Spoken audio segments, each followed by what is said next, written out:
fun stuff too. So I'm excited for today's show. Yeah, I'm doing good. We got a lot of fun little stories from throughout the week. A lot going on. But yeah, specifically with the team, I mean, it's pretty negative.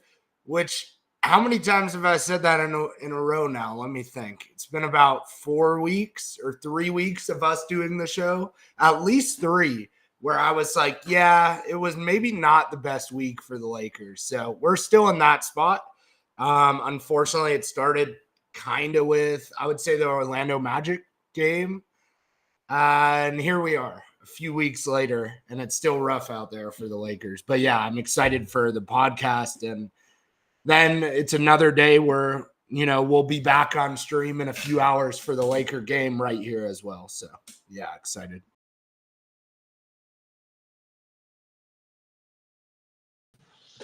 Yeah, at least for this week, we'll be just going through, as I mentioned, recapping the Lakers 3-game road trip. We'll have Earl give his live perspectives, stories around Lakers versus Hawks, and we'll go into another topic regarding around trades. And I just want to at least give a hint, at least that'll be our next topic. Like, should the Lakers hit the panic button? Like I said, within next week, that's the December 15, sort of least deadline for when NBA free agents who did sign this summer can officially be traded. That's include Jonas and potentially other players who, of course, he's either he's had a contract with the Lakers or could be going to the Lakers potentially. So, yeah, at least going around for that topic already. As I mentioned, like I said, December 15 will be next week, and of course we'll have a podcast for that one. But what are you guys' thoughts around at least the panic button? Should the Lakers make trades? Is Rob Pelinka's time to show up now? Because as of right now, he's not doing anything. To be honest, Rob was supposed to show up in the summer. Like, that's what we were promised. We were promised, hey, we're not going to make any moves right now because we're going to wait till the summer, re-up, wait for more guys to become available. And that just never happened. Like, I've seen a lot of dialogue online, especially on like just social media and on radio, talking about how the Lakers put all the pressure and the blame on Darvin Ham. That's just not true. That was a big part of it. Yes, coaching was huge for us, but we all, even on this podcast, everybody can go back and listen in. We talked about how the roster had to change. We wanted D'Lo off the team at the deadline last year. Like, that hasn't changed. So I think there's a lot of narratives going around that, yes, this is all JJ Redick's fault. Darvin Ham's gone. We still have the same problems. Obviously, record-wise, yes, I will say that. We still suck, yes. But I still feel like JJ Redick puts us in a better place to win with the right pieces. Like, we can't just be like, hey, everything's on JJ Redick when we're playing with the same type of roster. I will say offense is a lot better. It seems like it's a lot easier for guys to get open. I mean, we have one of the better offenses systems in the league right now, and that's statistically correct. Defense is just horrible because we have no defenders. Nobody on this team can defend. Like, I was watching the game. Obviously, I'll talk about some stories in a little bit after we finish this part. But Rui cannot play defense, bro.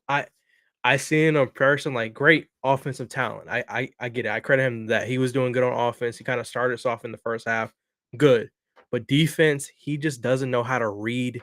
I don't know if I can just say he doesn't know how to read the defense or he doesn't know how to react, or maybe we just switch too much on everything. I was noticing that a lot too, and nobody communicates. Nobody talks on defense is a big thing as well. So when you have a team that doesn't have natural defenders and they don't communicate, this is what you get. You get losses in tough games, close games. You get blown out by the Miami Heat. You get losses to the Denver Nuggets for consecutive years in a row. Like, this is what happens. So I'll say Rob Pelinka, if this isn't pressure for Rob Pelinka, then I truly don't think anything will ever change for him. And this is just what it's going to be until LeBron James retires. Like, this is what we're going to have to expect. If we don't make any changes now, after seeing LeBron and AD combine for 77 points, 20 rebounds, 20 plus assists, I don't know how that's not a wake-up call to, hey, we need to put some guys around them, preferably some defenders who can go out there and guard, or what's going to happen. Like, I don't know. So my answer to that is we obviously need trades. Defensive trades, I feel like, are key. Defensive trades and we need another big in the rotation, because I seen multiple times, I was texting in the chat, like 5-6 times, I seen Gabe Vincent switch onto Clint Capella. I'm like, in no way in the world can that ever happen? There's no way in the world where your rotation slipped that far off where Gabe Vincent is guarding Clint Capella. Like, there's no way. Like, I was screaming at the game. I was like, bro, no way Gabe is right there, bro. Like, it didn't make any sense, bro. So yeah, I think the biggest thing for us, trade for just some defenders, and we need a new center. We need another center on the roster, man. That's my big keys. Yeah, I guess about trades, like luckily I've been on this podcast long enough now where like we could look back at what we were saying last year and we were, obviously same roster pretty much at that point. We went through the trade deadline. We got Dinwiddie, who I actually was a big fan of. Wait, sorry, give me 1 sec here. Hello? Oh, I just took, oh, okay. All right, bye, Dad. Sorry, my dad's screaming at me. He hates me. Anyway, yeah, I was a big fan of Spencer Dinwiddie on the buyout market. I was wrong, obviously, especially on the Lakers, even though you look at what he's doing recently on the Mavs and he looks pretty good. But the reason I bring that up is because, of course, as a lot of you guys know, we didn't make any trades. Like nothing major changed. We just got Dinwiddie. And I feel like now it's been like a few years of that. And I remember, I think Earl kind of was alluding to this. Bro, I remember Rob had said something around last deadline. Like, the reason we didn't do anything is because we have 3 firsts that are eligible to be traded this summer. And then there was all these reports about like Donovan Mitchell and who's the other one? I don't know, but someone else in that kind of category. And then we heard nothing again, ever again. And nothing happened the entire summer. He didn't circle back on that. I think he's a liar. I think we could say that on here. I think he's a liar. I think he's a fraud. And frankly, I think he probably was a pretty decent agent, like Kobe's agent and all that. I'm sure Kobe wouldn't have worked with someone who was like a bad agent or manager, whatever it was. But I think since day one, I mean, if you really think about it, he's been the least qualified GM in the NBA. He had no I mean, look, I don't want to get too political, but the things they were saying about like President Trump when he first ran for president and won that shit, I mean, there's a lot of comps right there to Rob Pelinka. Like, no offense to either side, but like what they were saying, oh, Trump's not qualified to be president. Like, Rob's got the dream job in all of sports. And me being honest, it's like, damn, like you really aren't qualified for that at all. And he showed it. And I think every day it becomes more apparent, in my opinion, that 2020 roster was actually a fluke. If that makes sense. Like compared to everything else we've seen, I do think it was a fluke. Like I think he got very lucky with Caruso, who was just happened to be in that G League system. He was a big part of that. Kuzma, whatever, I like the 2 Bus brothers who do the draft picks a lot, Joey and I forgot the other one, but they got Kuzma and stuff, as a steal. They got other guys like that who were there in 2020. They signed KCP randomly in 2017. That was so random. They just did something to do something, and it worked out with Braun and AD. So I just think that roster was kind of a fluke, to be honest. And I don't think he showed that he could build a roster. And you know what? Honestly, I don't think anything's going to change for the foreseeable future, to be honest. And I don't think he would get fired. I don't think it's like that. People online could say that they want that, and I understand, but like, you're not Jeannie Buss, who's a good friend of Rob Pelinka. Like, you don't understand that Kurt and Linda Rambis didn't get fired when we protested them being in the front office in 2019. 5 years later, they're still there. Look it up who works for the Lakers front office, and Kurt and Linda Rambis, like Jeannie's best friend, Linda. Yeah, that Linda, the one who doesn't really know any current NBA players. Yeah, that's one of the highest people in our front office. And everyone else who knows everything about basketball, like Bob Myers, is out on the street. But don't worry, because we got Kobe's friend and Jeannie's friend. And that's just kind of how I feel about the front office right now. So I don't expect anything, to answer the question.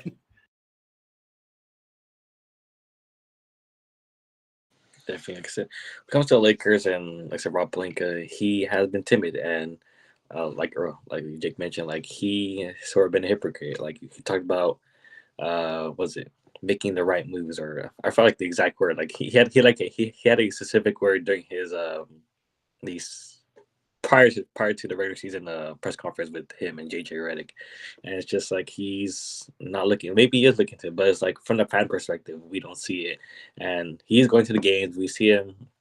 We see him was in that Kentucky versus Duke game.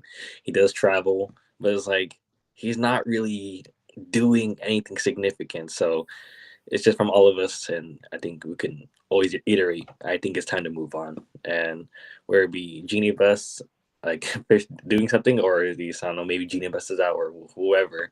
The Lakers need to rebuild, and when I put this title rebuild, I don't necessarily mean like the entire thing, but specific parts of this roster and also maybe management does have to rebuild.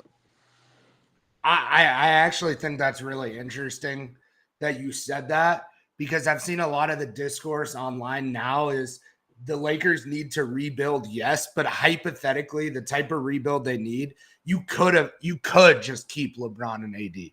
Now they're not going to do it this way, but like hypothetically, if you rebuild it from the top down, I think it would be interesting. And something else that stirred the pot, Earl, was when Spencer Dinwiddie, who longtime fans of our podcast would remember, Spencer Dinwiddie had a burner called Woodland Warrior, which is literally like this one of the cities I grew up near, Woodland Hills in California.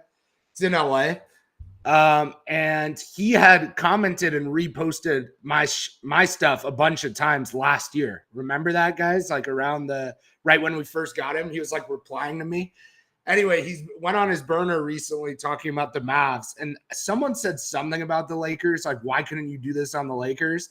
And he said the Lakers are like, I don't have the exact quote, but he said like the Lakers are a mess from the top down, like a completely disastrous organization. It starts at the top, something like that. And I was like, wow, like it's kind of crazy to hear a player saying that, but it feels like a very like not kept secret that the Lakers are essentially like a clown show from the top. That was the vibe. I was saying when I spoke to a certain Lakers reporter who covers the team, and we had a quick conversation recently, the vibe that I got was that the entire team is a clown show. And I would keep that anonymous because obviously I don't want to get him in trouble. But yeah, it seems like that is the consensus in the NBA. It's sad to see our favorite team like that, especially because, as you guys know, we probably had the best owner in the NBA history, one of them at least, who literally gave everything to this team, and it's still in his family. And the rest of the family, I don't think cares about winning, frankly. Yeah, I agree with you.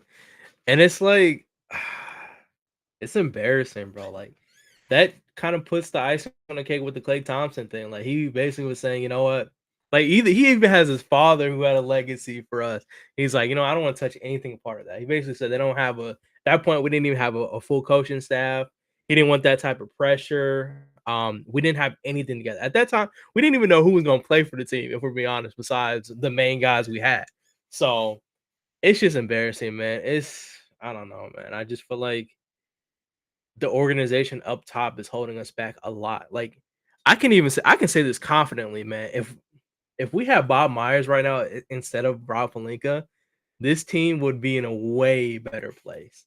And I agree with Jake. I think it's about qualifications, man. I don't know how qualified Rob can be. Like, could we sit back and say like most of the things that happened to him were just luck of the draw? Like, if you go back and look, like the way you break things down, players just happen to be in the right spots at the right time. And now when it's time for Rob to sit up in his chair and do something to help this team win, he's nowhere to be found. Like, he's at basketball games scouting for players that we don't have a draft pick for.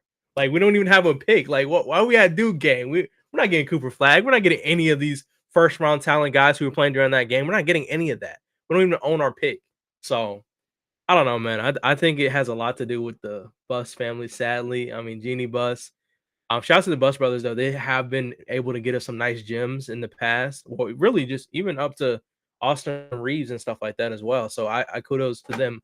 But Jeannie, I mean, we gotta stop turning this into the best friends club and turn it into a basketball organization and start working towards making this a place where people want to come and play. What happened to people just wanted, like, we got LeBron here partially, well, a lot of it to do with what he wanted to do in the industry wise. Like, everything for him is in LA, movies, endorsements, all that stuff. That's part of it. But after that, man, I'm not even confident on what's next for us. Like, I know that a star will always come, but like with all these front office problems and players talking about it, is definitely worrisome, and it's quite annoying, to be honest. Isn't that the fundamental issue too, though, at the root of this team? Like, the ownership is that they actually do believe a star is going to come. So, like, let's say LeBron retires, AD's still here, and they think like, LaMelo Ball will be a free agent in 2 years or something like that. They think, oh, we'll get LaMelo Ball and then we'll surround him with a washed up DeAndre Jordan who's 45 years old and win the championship. Like, even that's a problem. But hold on a second, because that's not my point. The point is that star who you thought was going to come, who used to come to LA when your dad was in charge, when you were in charge. And I think the Lakers have it so wrong. They think we got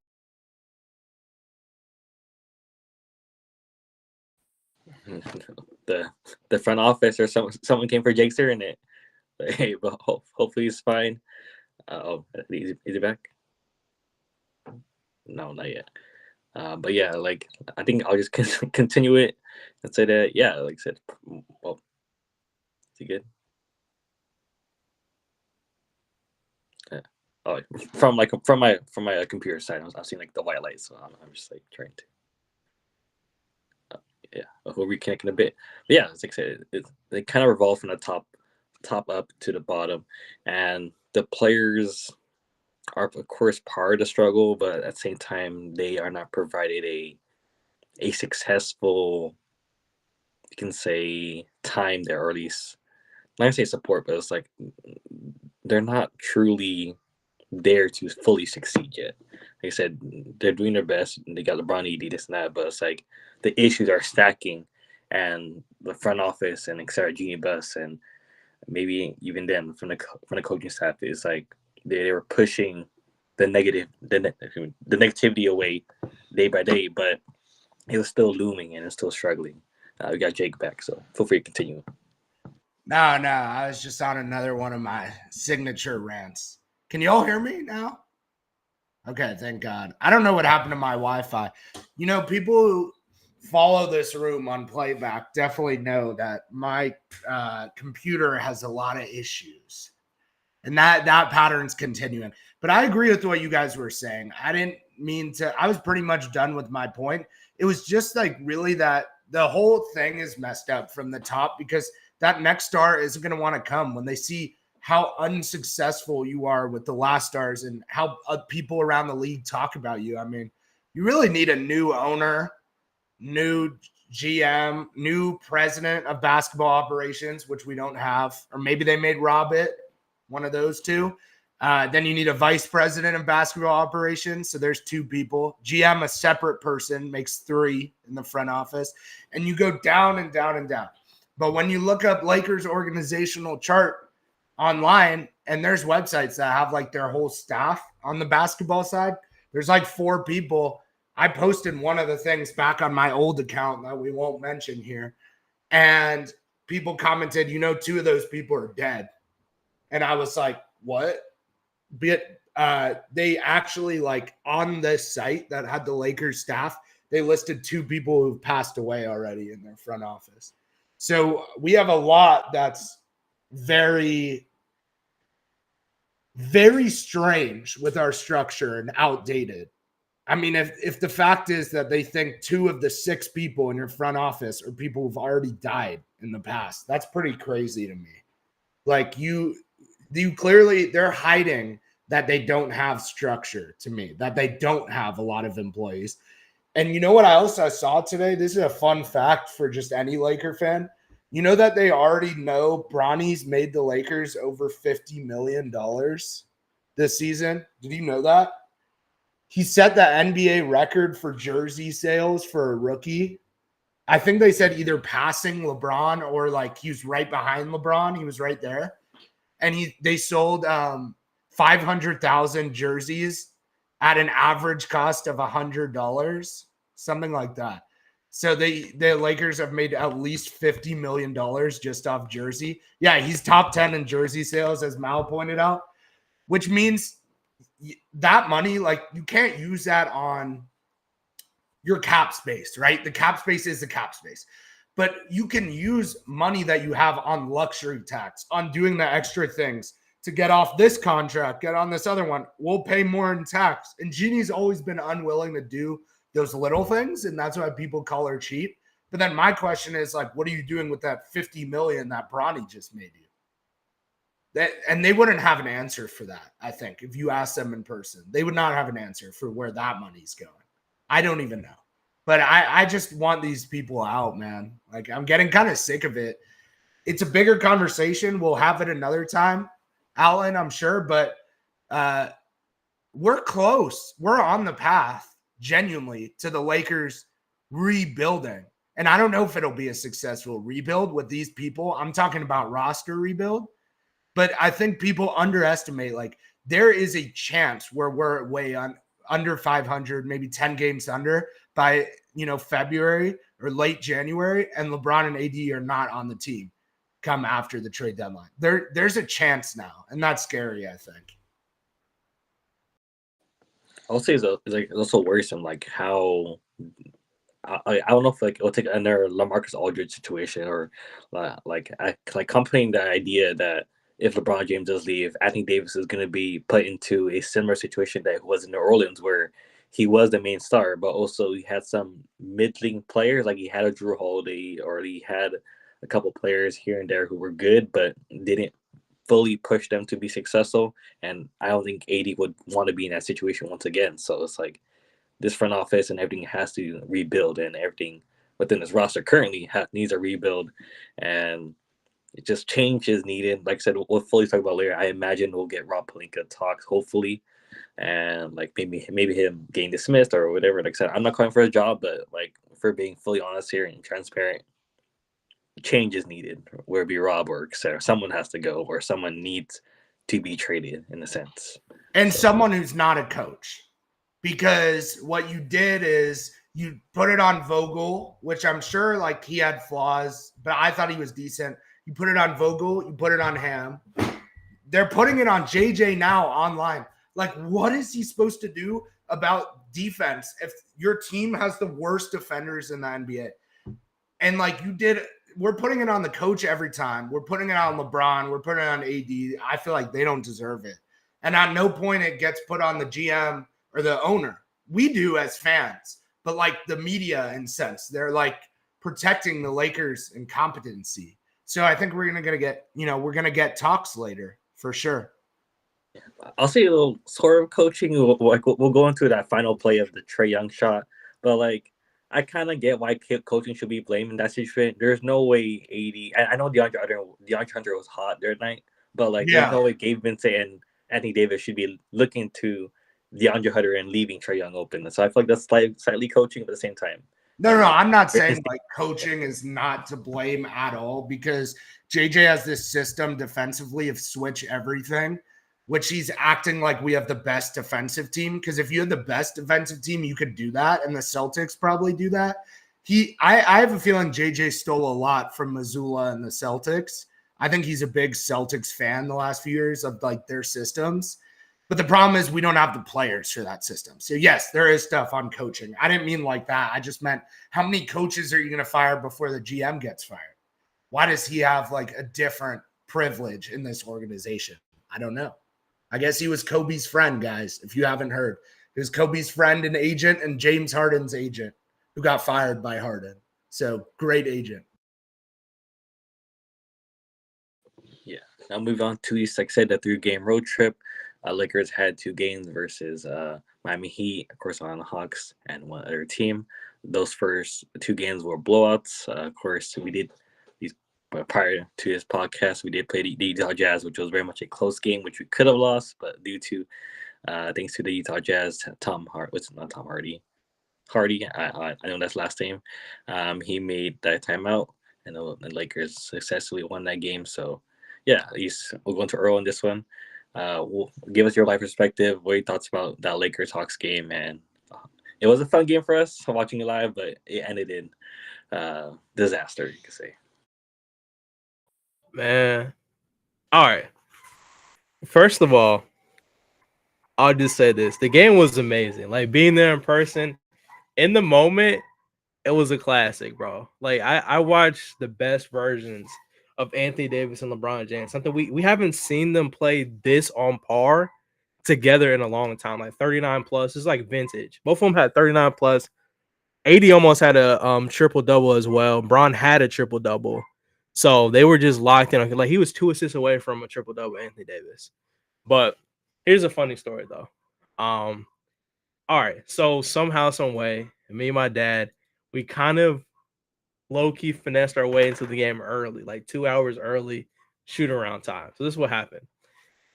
My dad used to be a Hawks member, so they got these jackets you can get. Like you only get them if you're a member. So he has his jacket on. We're waiting like outside. There's like 2 entrances. There's one entrance by the food court. So we're waiting there. We see like this line. It was like early. The sign said like early access is roped off, and then we just like stood in front of it. And this lady at the rope thing, she's seeing his jacket. She's like, "Oh yeah, come on in. This is like the member entry, early entry, whatever." So we're just looking like, okay, cool. Well, I mean, we'll sit here and wait, and then we figure out, okay, there's another step to this. You got to have a wristband. So there's people lined up. Their reps are coming to give them wristbands, and we just stand in the line, just waiting. We're like, okay, we're just gonna sit in line, see what happens. Worst thing that happen is we get pushed back to the back line. We gotta wait. Cool, whatever. So we get in line. We go through. There's if y'all been to Hawks games, like there's a scanner, there's a glass door to go through, and then you scan your ticket. So it's like a 3-step process to get inside the game. So we go through the scanner, all clear. Obviously, just take your stuff out of the pocket, put in the scanner. We get through the glass door. This is when I start getting a little bit nervous. I'm a little excited because I'm like, okay, one more step. Because once you scan the ticket, I mean, it's pretty much it's game over. So we get to the thing. I'm trying to scan the tickets. I have it on Apple Pay, but it was glitching a little bit, so I had to speed it up. I scan both tickets. We're in. I'm like, bro, this is crazy. So we get in, then we get stopped. We got stopped because basically how it works is for these like early access events, it's for Hawks players only. And me, I was decked out in Lakers gear. Like I had the hat on, I had the jacket, I had the shirt. So the lady stops me. She's like, "Where's your wristband?" I was like, "Oh, we didn't get a wristband, but my dad, we're members and stuff like that." So lady just let us through. We thought we were supposed to be in this line. And then the dude next to her, he's like, the lady was like, she wasn't mad at us, but she's like, they're just letting all these people in. What's going on? And the guy's like, all right, bro, you just gotta take all that off. He's like, you gotta take that jacket off, turn your shirt inside out, and take your hat off, and then you can go through. So I do that. I take my hat off, boom, take the jacket off, shirt inside out right there on the spot, bam. And then we get through the main gate, and then there's one more lady we got to get past. We go to her, basically tell her the same thing. She said, "Oh, don't worry about it. Just go down there and sit with everybody else." So we get in early. We're sitting in like the 115. That's like dead middle, all the way like kind of close down to the floor. And then right there, I walk in. I just see AD warming up, and it was just crazy, bro. Like, and I'll say shout out to Anthony Davis, bro. He was out there warming up basically for like 45 minutes before. Well, this at that time, the only people out there was Anthony Davis, it was Max Christie, and then Dalton Connect. But Anthony Davis, he was doing everything. He was doing his mid-range game, free throws, thank God, because he's been missing a lot of those. No disrespect, AD. I'm not here to fire on you, but he was shooting threes, everything. But yeah, that was the first crazy story of the night. It was just insane to see, bro. Like being that close. Like I've done it before, but like seeing AD that close up, it was kind of wild. And then later on in that same day, we didn't know if Brown was playing. Like at this point, nobody really knew what Brown was playing. Like we just assumed that maybe he would play. They opened the early entry late too. I'm thinking because Brown was out there warming up, and that's why they kind of delayed it because it was paused for like 20 minutes. So all of a sudden it's dead quiet. Then you just hear screaming, like top of the lungs screaming. And then all of a sudden, Brown comes out. He's doing that like old man dribble on the court, like where he's not going anywhere, but he's just dribbling in space. I don't know what he's doing. It's not really moving, nothing like that. But He comes out there, he's shooting around, bro. I promise you, not trying to glaze, but dude has top 10 most aura of all time, bro. Like anytime LeBron did anything in Atlanta, anything, breathe, walk past anybody, screams, take a shot, scream, even a miss, make whatever, scream. When he did that chase down block, bro, I swear to you, when it was a fast break and people knew it was about to happen, the whole arena just stood up. Every everybody just randomly just started standing up after that fast break. They seen Dyson Daniels going for it, stood up, bang, smacked that thing off the glass. Everybody was out of their seats screaming and yelling, bro. It felt like a home game for LeBron, but a home game for the Hawks, if that makes sense. Like everybody was cheering for LeBron, not the Lakers. Like anytime everybody else was shooting, they would boo. But it was just a crazy experience. So just to wrap it up, last shot, man. I knew it was coming, bro. Like we all seen LeBron. He was kind of somewhat hot from three. I mean, when he's taking the one-legged one, at that point he was 6 for 10. So I assumed he was gonna take the three. I thought it was gonna go down. I thought it was gonna be bottoms down. Like I think he took it a couple seconds too early, although I felt like the ball should have went to Anthony Davis. No disrespect. Nobody on that team was guarding AD in the paint. Clint Capella is awful defender in the post. And I don't even think I have to say no disrespect to that. It's just the honest truth. People were verbally upset when Ontega, I think his name is, fouled out because that's their best paint defender right now. No offense to Clint. I mean, it's just past his prime. So I thought it should have been a pick and roll. AD, Brown, throw it up to AD, game tied, overtime too. But I guess on the road, you want to go home, you take the three, you live with it. But at that point, I wasn't mad at it. He was 6 for 10, so could have went through. I don't know. But I know the only thing I was thinking in my head, I was like, dang, Caden's about to be so mad. Because I seen it, like I'm probably like 30 seconds ahead of you guys, like IRL time. I was like, dang, Kane's gonna be so sick on the shot. But if it goes in, like it's a crazy shot. But if you miss it, it's exactly what it was. We lost 2 games in a row, one to the Heat and one to the Hawks at home. But exactly what I said was gonna happen. If you don't stop DeAndre Hunter off the bench, I said Dyson Daniels, I think the day before, when we were talking about it, but this time it happened to be Bogey. Nobody was guarding Bogey. He was getting every shot he wanted. But yeah, it was a tough game to lose too, but it was a really fun game to watch. Like, no way in the world we should ever play a 43-minute game for Bron and AD, and they combine for 77 points and we lose the game. Like, it's just embarrassing, to say that point of view. But yeah, that's kind of my story time. Crazy game, fun time. But it really hurt to lose that game. Yeah, I mean, I, as big of a fan as I am, and I want to see wins. If I were you, I'd rather go to that game than some of the wins by far, in my opinion, because it was just such an electric game, dude. Like the Lakers have had a few games, as much as this team has kind of sucked to watch, and there's been a lot of blowouts. We've had a few games that were so electric, and that was just one of them. I thought, dude, like that LeBron block, seeing that in person. If he hit, in my opinion, I kind of said this on the stream. If he hit that three, though, at the end from that deep, too, I think it's a signature game in his career. Like, because it would be a different outcome. Like, people do care whether you win or lose that game. It would just be a legendary, legendary LeBron moment. Like, he at 39 years old, almost 40. And also, shout out Zinzi in the chat. So I posted the reaction to that, to the end of the game on TikTok. Someone said the funniest thing about Zinzi, bro. I gotta find it. I hope it's PG enough to say on here, because it was like someone random commented on the video. Everyone was sad. Someone said about Zinzi, dude was WET. That's all I'm saying. And I listened to it again. I was like, damn, yeah, Zinzi was kind of going crazy in the stream. I was like, this guy got a point for sure. So that was fun. I mean, hopefully we'll get more views on TikTok soon. Was that for the block or the shot he missed? It was for Trae Young game winner and then LeBron missing. So it was just the end of the game. But I do think that would have been a top few moment of LeBron's career, as crazy as that sounds. Like so many moments in his career, but he would have finished with what, a 40-point triple-double. 40-point triple-double, game winner, the Dyson Daniels block, just an all-time carry job, in my opinion. We would have remembered that night for a long time if he makes the shot, just like Mal just said in the chat. And I thought AD's numbers were great, but I don't think he was as dominant as the numbers suggest. I saw people talking about that. Obviously, maybe you can say even better because you saw it in person, but I second a lot of your points, Earl, because as someone who saw, and I saw the worst game of the season, probably that or the Heat game, like when we lost to the Nuggets. So I saw the worst game. You saw probably the best game.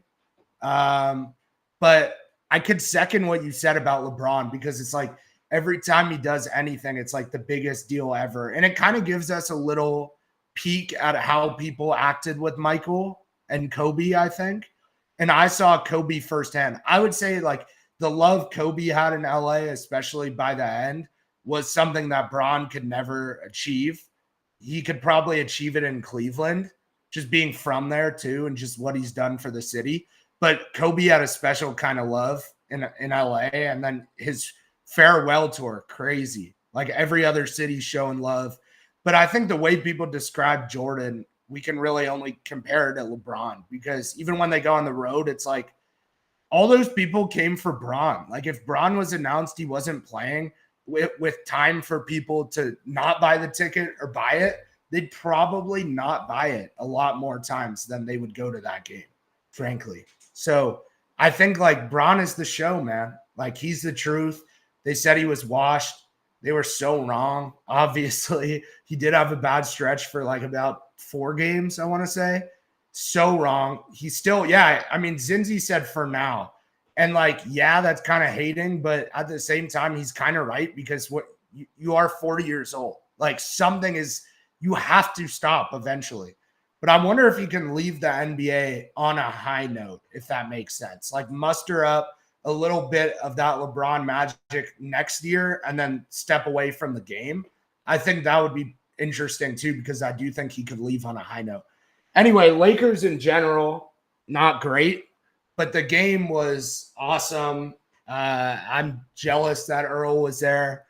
I have deep ties with Georgia, so I love visiting Atlanta as well. Go Dogs, by the way. We won the SEC last night against Texas. Posted on Instagram, it's still our conference. You can't just throw Texas in there. Texas was better than Georgia this year, mind you. Still our conference, clearly. So we'll see what happens in the college football playoffs. Shout out UGA, though. Go Dogs, horns down. And, hopefully the Lakers win some games this week, guys. Alan, I would love to hear, Alan, your thoughts on the game, just being on that stream with us, like kind of a better analysis than I gave.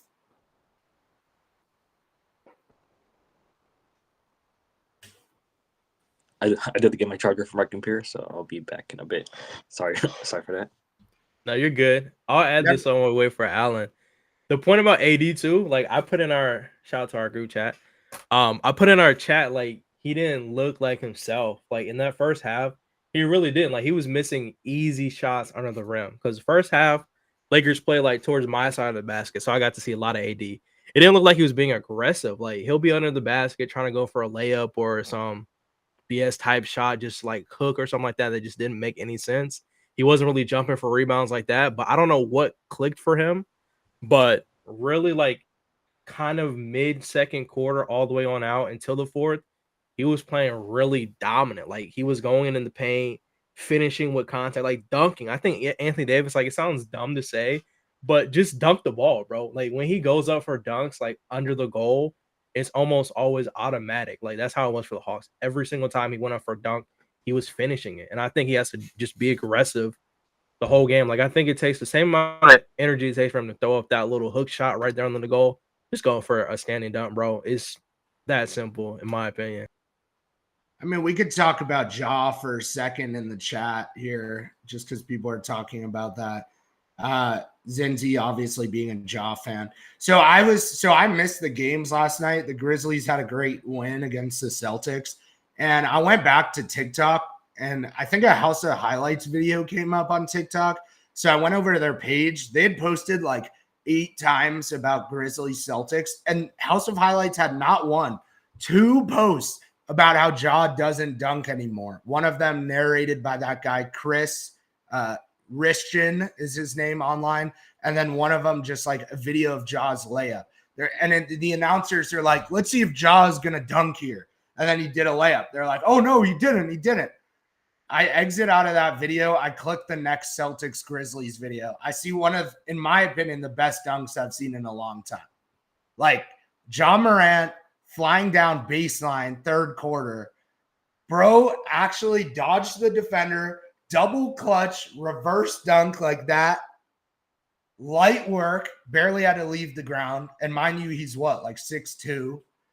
He is, in my opinion, the most athletic point guard in NBA history, over Derrick Rose's prime year and over Russell Westbrook in his prime. In my opinion, like, especially if we talk about dunks. Ja, I've always thought this, by the way. College, he was doing this. I saw this in college, like at Murray State. That highlight reel at Murray State, one of the best of all time, came to the NBA. He's missed so much time on the court because of various things like injuries and suspension. And when he's on the court, that motherfucker is one of the best dunkers I've ever seen in my life at any position. I think he's the most athletic point guard of all time. What suspensions, Zinzi said, we can't talk about that on stream, but if you want to see the AI-generated video of Ja at the press conference, have y'all seen that? Ja was mad after this game. Have you seen that video, bro? It's Ja talking, and then it transition, and it's like, boom, boom, boom, boom, boom, boom, boom. And it's like, sorry, Zinzi, I had to bring that up real quick. I love that video, though. Like, Ja is awesome, dude. I'm always going to be a fan. I don't care what he does. And, like, Anthony Edwards is my favorite player, not on the Lakers. He called LGBTQ people a certain slur. Like, he really did that on Instagram, too. So it seems like a lot of the, which I don't support, but a lot of these young guys are, like, kind of acting wild maybe on Instagram or social media. But, like, I guess that's the day and age we live in. And I'm never going to not be a fan of Ant or Ja. They just don't have a PR team. Oh, Mal just said in the chat, no PR. Same thing with LaMelo. Those LaMelo interviews, bro. Shit. What I'm having? A ham, turkey. What else he said? Gravy. What else? That video. Like, LaMelo is awesome, dude. I'm never going to not like that. I want entertainment in my league personally. I want to see that crazy shit. And also, like, people should probably stop acting like that's a new thing, because, like, Shaq would always be wild on interviews. I can tell you that. Like, early 2000 Shaq was a menace in those interviews too, post-game. So I don't think it's a new thing. Maybe they're not PR trained per se right now, but I love these young guys. I don't think the NBA is in a bad place with these young guys. I just think they need someone with LeBron level aura, as Earl said, an impact. And I don't know who that's going to be. I would prefer Anthony Edwards, but some people say, you know, Wembanyama. That's a more broad Laker conversation. But Alan, since you got your charger, what are your thoughts on that game? Yeah, it was a great game, man. Like, kind of sort of leaves some balance and sort of throw back into that, talk about how the NBA and viewership, like, I feel like I haven't seen a game like that in a long time. Like, of course, I don't want to be in that situation too many times, but, like, I feel like generally in the league, we haven't seen that situation too much. Like, we also, that Jalen Brunson close basket versus the Chicago Bulls back in New York, was it like almost like a month ago? So I feel like that aspect of the league has been missing. Like one of these pros and cons of this league of the high scoring, it's like teams shooting a lot of threes, and that we don't get these close competitive games where it kind of relies, or it could depend on that last shot. So like, those are the games I miss and such I want from this league, and we need more of that. We need those moments where we do get heartbroken. How about the opposition making them threes, or like our team has the last shot? Like, this scoring heavy league is like missing that aspect, in my opinion. So it was overall great to see that during the stream, and like I said, it was a great time. And it's tough to see us lose, but as you guys mentioned, it's great to enjoy that with everyone who was in the chat, and also all the fans in general. So great time. Yeah, I agree with you. And like you said, like seeing these type of games, they don't come around too often. But I think that comes with two things. I think viewership is down as well because people aren't willing to watch like out of market type teams. Like there's some games, like we made a joke about this. There is like a week, really like a month stretch of games where it's like, all right, you gotta watch Charlotte Hornets games. Like I know not everybody turns on Charlotte games because they're not the greatest team in the world, but I mean we had a week of Brandon Miller and LaMelo scoring 30-point averages together and winning games, like taking out good teams. And I think games like that, even the Pistons have had some really good games. It's just about like watching. They have to market like I hate to say it, they have to market bad teams a little bit better too. Like there's still games to be watched depending on the matchup. Like young guys, like you might have Pistons versus. Nah, I'm not gonna say that team. I'll say Pistons just for the example. I'll say Pistons versus Hornets. Like that's a good game to me to watch, just because they're two young teams battling out. Maybe it's not the best names in the world, but it's a really good matchup. And like to your credit about like the anticipation of Trey Young shots, like it just I'm thinking about that 1-3, like the way the crowd reacted. It was that one where Trey Young stole the ball from LeBron. That play, like everybody went crazy in there. Like look, Trey Young steals the ball from Bron after he's about to go do whatever he's gonna do in the fast break. He stops like 34 feet, looks around, takes the three, and then it just gets quiet, and then everybody just explodes when he just hits that crazy shot. Like moments like that, like you said, we don't get a lot of those type of games, so you gotta appreciate them. So I agree, and like once again, shout out to Trey Young. I know I bring him up a lot, like indirectly on here, because a lot of people don't give him his flowers. Dude had 30 and 20 assists, bro. And yeah, I know he's not a great defender, but he makes up in different category. Like playmaking, bro, like he can make anybody look decent. And I think that's a compliment to his game. And he's just a really good decision maker down the stretch. So shout out to him. Shout out to the Hawks. Obviously, I would have wanted to win that game, but the way our defense is set up, bro, it almost felt like not saying we didn't have a chance, but it came down to making that play. And yeah, that 3-point play you guys were talking about, I knew it, like not even trying to sound funny. I knew exactly what was gonna happen, bro. Because they were not communicating on those switches. What happens is, like Jake mentioned, the plan on paper is to switch everything. But what happens when AD and Gabe Vincent are talking and they don't indirectly switch? You have like a gap, like a small gap in a close game where Trey Young is able to get a tiny bit of space and he's able to get a shot off. Like jumping at it late, it's not going to make a difference. Like he's already released the ball at that point. So that's what it is. It's very reminiscent of baseball when a pitcher could be a good pitcher, but that same guy makes a mistake pitch. Like that curveball doesn't break as much as you want, or they throw a fastball to the heart of the plate like too much, and then there's a home run. It's almost similar because Trey was having a bad shooting night. Obviously, he did everything for them and controlled the offense. 20 assists is crazy, but they made a mistake on a shooter like Trey, if that makes sense. And in that, like Earl just said, like a brief window, a shooter like Trey can take advantage of that. And that's why you see that result. Now I got a couple topics I want to touch on quickly. I mean, I saw Zinzi just pieced out. We'll see him later for the Lakers game. See you later, Zinzi. I think he's probably not even in here, but yeah, peace. Another thing, Rams beating down on the Bills. Interesting. Rams look pretty good, I think. And, I kind of claim the Rams. We didn't have a football team here growing up. Rams have some ties to my city. Shout out the Rams. I like some of their guys. I like Kyron Williams a lot. I like Puka.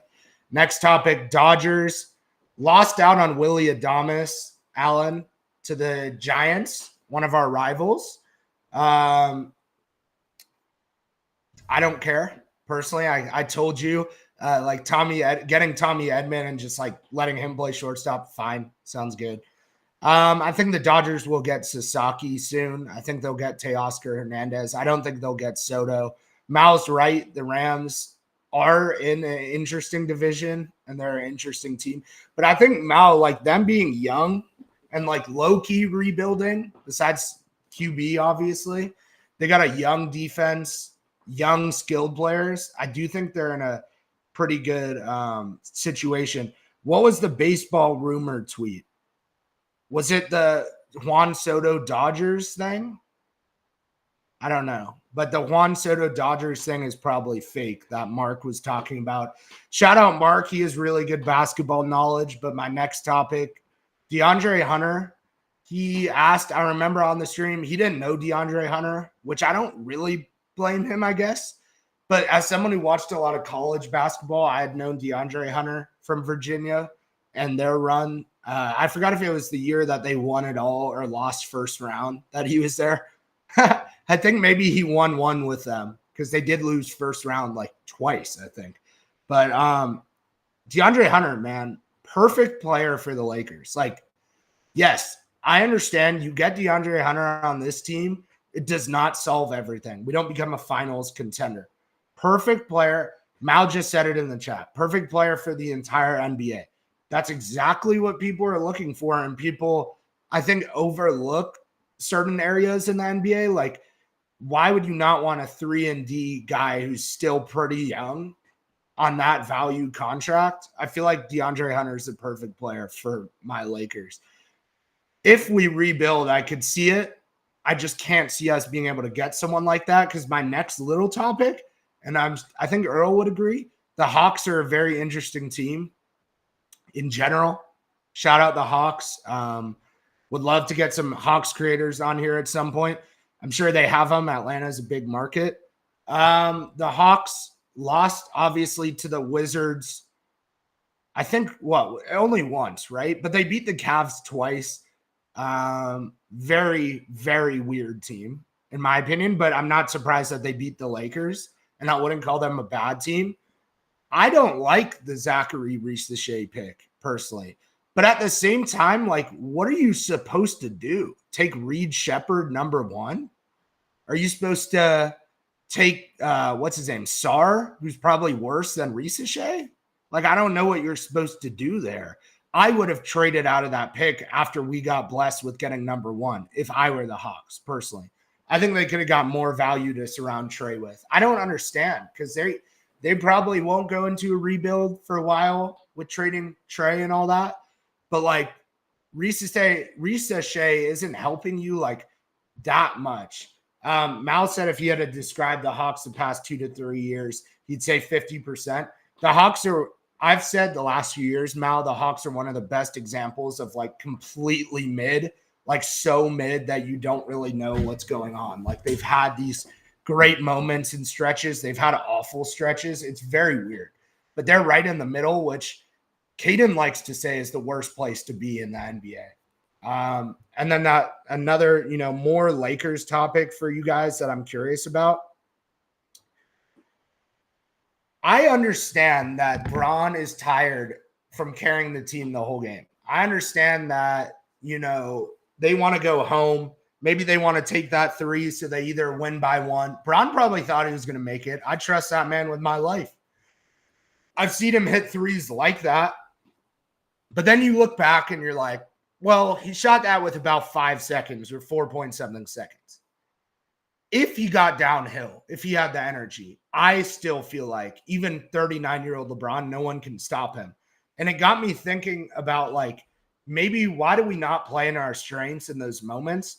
But the one that pisses me off the most, and I forgot if we talked about it, it was that Magic game.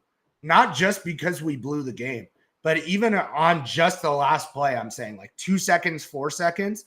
I mean, I could say the Lakers are the worst team in the NBA at that situation too, because JJ being such a smart offensive mind and having plays, how did AD end up taking a fadeaway over Jonathan Isaac from deep mid-range? Why is LeBron taking that shot in transition with 4 seconds left? I don't understand why when the other team does score or go up 1 or 2, I don't really understand why I felt like we give up. For example, even if we were playing the Blazers tonight, if they could go up 1 with 10 seconds left, I don't necessarily trust the Lakers at all because, like, what are they going to do? Mal said this is not a good excuse, but we didn't have what does that mean? The timeout? I don't know. I forgot if we had a timeout. It's different in overtime. I forget. But I still don't understand because LeBron is so smart that I feel like he could get any shot, if that makes sense, with 5 seconds left against the Hawks. And I understand how tired he was. But for you guys, like, before we get into the next part, are you guys like just as confused as me about the Lakers' execution on like final plays? Like, why does it feel like we're giving up on the last play when you have a chance to win or tie? I don't know. Let me know. Yeah, I think ideally, this are my thoughts on the shot. I feel like out of any game of the season, this shot I wasn't 100% mad at for two reasons. One, if you look at the box score up to this point, Bron logged in 43 minutes this game. So if they go for the tie, they go to another overtime. We're talking about 45 plus minutes played this game. He was already tired. He barely took breaks in that fourth quarter. Tried to seal the game. I think that's reason number one. Reason number two is for the first time in a couple games, he actually had the 3-point shot going. Like he had 6 threes on the night tonight. And he had multiple like kind of off the dribble pull up threes. So that's why I was like, okay, I kind of understand it to that point of view. You wanna, if you're on the road, you wanna okay, they didn't have a timeout Allen said, by the way, too. There's no timeouts left. On the road, you kind of want to go for the win. I mean, it's overtime. Do you want to go to double overtime? I get the idea of it for the game's sake. I think it wasn't a terrible shot, but I agree with you. I mean, there still was like 5 seconds left on the clock. So ideally, you probably want to run it down just a little bit more. Maybe get into that pick and roll action with Anthony Davis. I said it before in the show. I think the two would have been easier to get off just because nobody could guard AD. But maybe it was in their thought process, hey, we don't want to go to another overtime. Let's just do it. And I understand it. It definitely is playing like it's basically gambling. I'm at that point, but if the gambler in hand is LeBron James, then I'm partially more okay with it. And especially since he wasn't having a bad, he was having a great game from three, I'll say, from what we've been used to. So I think he just tried his luck a little bit and it just backfired. That's what I got about it. But that Magic game, I feel like totally different situation. You actually had a timeout to call, and the best thing you can do is an AD fadeaway. I think that was horrible, and I think these situations are vastly different in my opinion. Yeah, that's fair. They are very different. Alan, what do you think about those late game, like end of game possessions?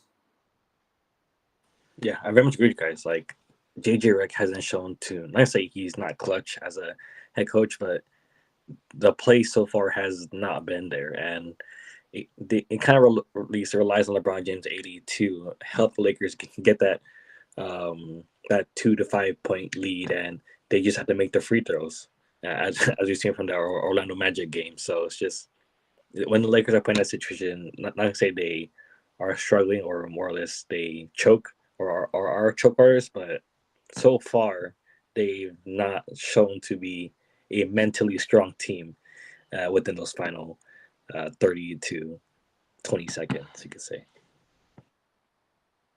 Yeah, that makes sense. I mean, I'm ready to go to the next topic whenever, Alan.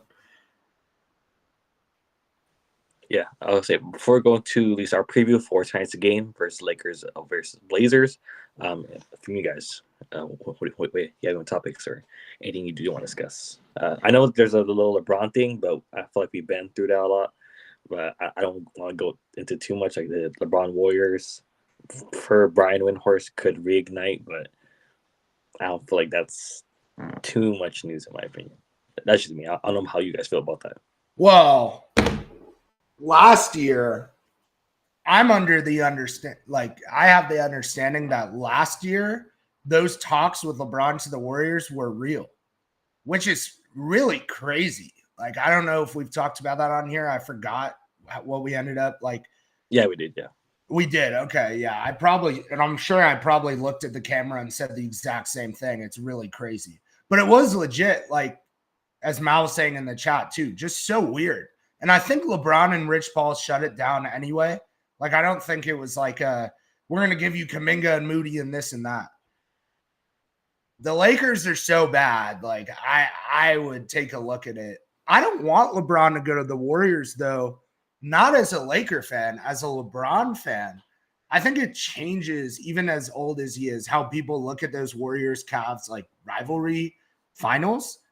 I want LeBron to go to the Cavs, bro. I've been saying, like, it makes so much sense. Like, anything they can do to fill that salary and maybe give us some picks.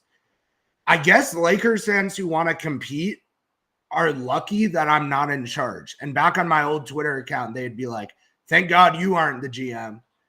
Like, I guess you're right, but I'll end the Bron era right now, Mal, because the thing is I'm not just a Lakers fan. Like, I was previously a LeBron fan. So, like, why wouldn't I want to see, like, my GOAT win a championship or compete for another championship? I don't know. I'm also a fan of the Cavs. LeBron really made me a fan of the Cavs in 2015. Bro, I want to see LeBron win, and I kind of want to see the Cavs win. Like, think about it. If LeBron goes to Cleveland and wins and beats the Celtics again in the Eastern Conference Finals, something like that, I kind of feel like that's weirdly a win for a lot of our fan base. Because if we're really realistic, it's like, yes, we failed the LeBron AD era, and we're admitting that, but we just got to see, I don't know, someone who I think is a very important Laker win a championship again before he retires. Me personally, I would do that, but I wouldn't stop there. I would trade AD. I don't see AD without LeBron cannot do anything. AD is so lucky that he has LeBron. And mind you, like, AD may be the number one option most nights. I've said he could be a number one in the NBA, but mentality-wise, he's like the least number one out of all those number ones in the NBA.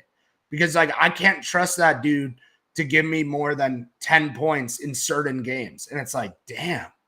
Like, how does that happen, bro? Like, you're someone who could get 40 and 20 every single night with elite defense, but some games you get 10 points. I don't understand AD and his mentality, but AD without LeBron, in my opinion, is pointless. Like, imagine the Lakers. Imagine, like, I kind of said this earlier, LeBron leaves this summer and we just keep AD and then we have, like, LaMelo. Like, do we win a championship? Like, very likely not. You would have to have an amazing team around those. And LaMelo's awesome. He's great, like I said, but how are you winning with AD as a number one option? I mean, it's never even happened. Even 2020, LeBron was the number one option. I don't know. Mal said, sorry to bring up pointless points. If the Lakers win this year, that means the Lakers LeBron era would be a complete success. I don't think that's pointless. I think that's a good point.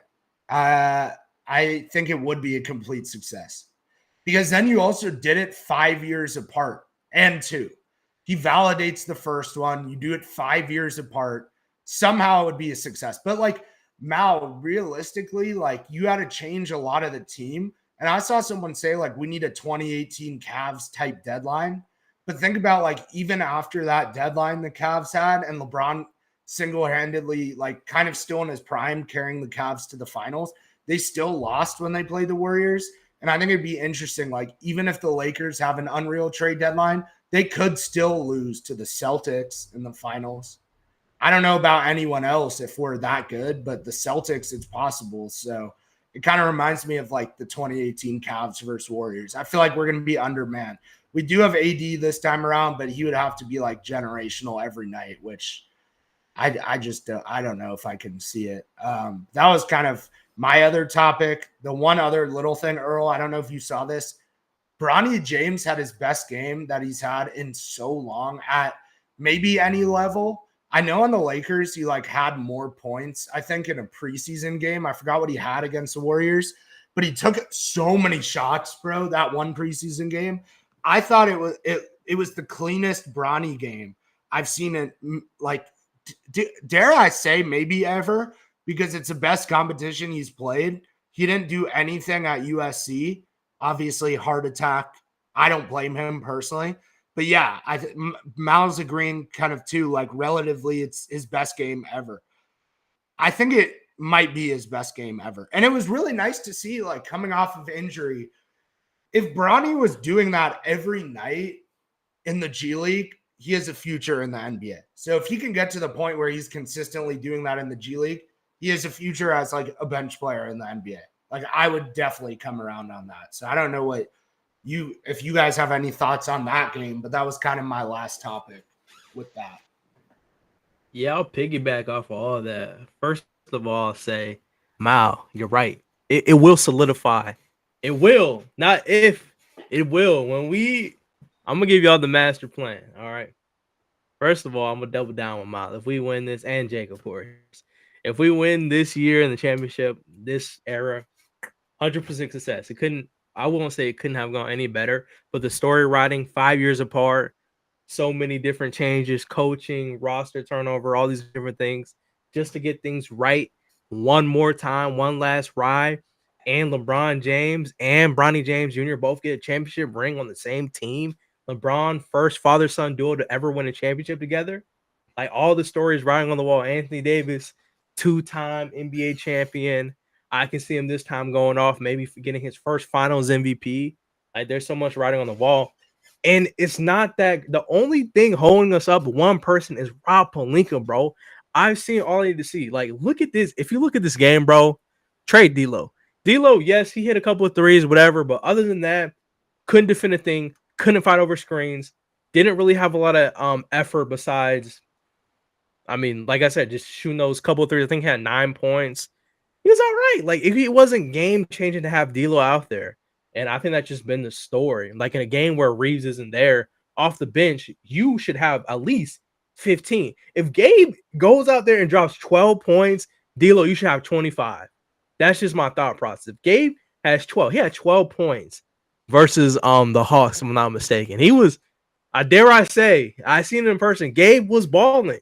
And I will say he was one of the only people I seen like kind of pre-game, like getting into rhythm. Besides Dalton Connect too. Dalton had a good game too. I think he had 14. So I seen him. He was, if you guys didn't check out our Twitter, shout out Quest for 18 on X. I posted a clip on there, and Dalton Connect literally hit like 14 shots in a row, like during warm-up. Like once he gets into rhythm, like now I understand the heat check thing. Like he's so locked in. Like once he gets that one shot in rhythm, he can just keep going for like 20 plus shots, like just bucket after bucket after bucket. So if we have that off the bench, and keep in mind, we didn't have Austin Reeves playing either for the last couple weeks. So if you trade D'Lo, I even say you can trade Rue. He doesn't play any defense. Like we can get that 12 points plus from somewhere else, if I'm being honest. Get a wing, get a center. I think this team is just completely different. Like we're talking about a different category. You still have Bron, you still have AD, you have Reeves, you have Dalton Connect, you have all those guys. Then you have Vando coming back, hopefully. Whenever, not sure, maybe he said January, something like that. And then Christian Wood somewhere down the rotation as well. I think that's a way, way, way better team. And I think the time we can really panic as Lakers fans is the week after December 15th, for real. Because that's when that's when there really is no more excuses. Like that's when all the people who got signed, all those trade exceptions start opening up. You can actually make those moves. It's not like we have to wait and see type of situation. No, Rob Pelinka, the bank is open on the 15th. You should be first in line and cash in the check, like straight up. First in line at the bank. I don't care how cold it is. I don't care how hot it is. You should be calling everybody, double checking, triple checking. Hey, I want to get this deal done and have it in place. Like there's no excuses after that. So to answer Miles' question, yes, if we do take care of business and win this year, yes, the LeBron and AD era will be successful. And then I'll throw this in there too, like kind of related but kind of not. Shout out to everybody who's been watching our live shows. I did say my one goal going to this game, I was going to fix LeBron James. I was going to fix AD, and I did that. LeBron James is back, 6 3-pointers. Anthony Davis is back, 39 points, almost a triple-double, looking Jokic-like. So I did my job. I know I couldn't guarantee us the win, but I even fixed Gabe Vincent as a bonus. 12 points, even though he gave up the game-winning 3. Never forgive him for that. But I did my job as a fan going to the game. And we ball. But those were some good topics, Jake. Actually, I got like some little more topics we should talk about since it's a Lakers show. And originally, Alan, when you said more topics, I was like, nah, not really. But now I'm starting to think I'm a really big talker or something because I'm like, where am I getting these? We need to talk about this as a Lakers podcast. Last night, our arch nemesis the last 2 years, Denver Nuggets, lost by 9 to the Wizards. Okay. That could be a topic in itself. I do kind of think it was a fluke game. I see Jordan Poole had 39 points, 8 assists, 5 rebounds. Crazy. But hold on, boys, because there's something here about the Lakers, and it doesn't have to do with the Nuggets. It has to do with a man named Jonas Valanciunas, who put up 20 points, 12 rebounds, 5 assists, 5 blocks, field goal 8 of 15. Interesting. So I go on my new Twitter account, which some of y'all know. Let's just say some people know it, may not be as notable as my last one, but we're under the radar. And I say, don't worry, Laker Nation, because this key date that Earl just mentioned, December 15th, is coming up. Why does it matter? Alan said it earlier. Obviously, if you were a free agent signed this summer, you can be traded now. And those are a lot of the people who get traded, frankly, because a team like the Wizards, for example, they're bad. They need to fill out their cap space, though. There's a minimum for all that. So they go and sign Valanciunas, right? Maybe it's an overpay. I don't know. The Lakers Valanciunas news is crazy. It's the biggest tie we've had to a role player in a few years, I would say now. It's there's too much smoke for it to.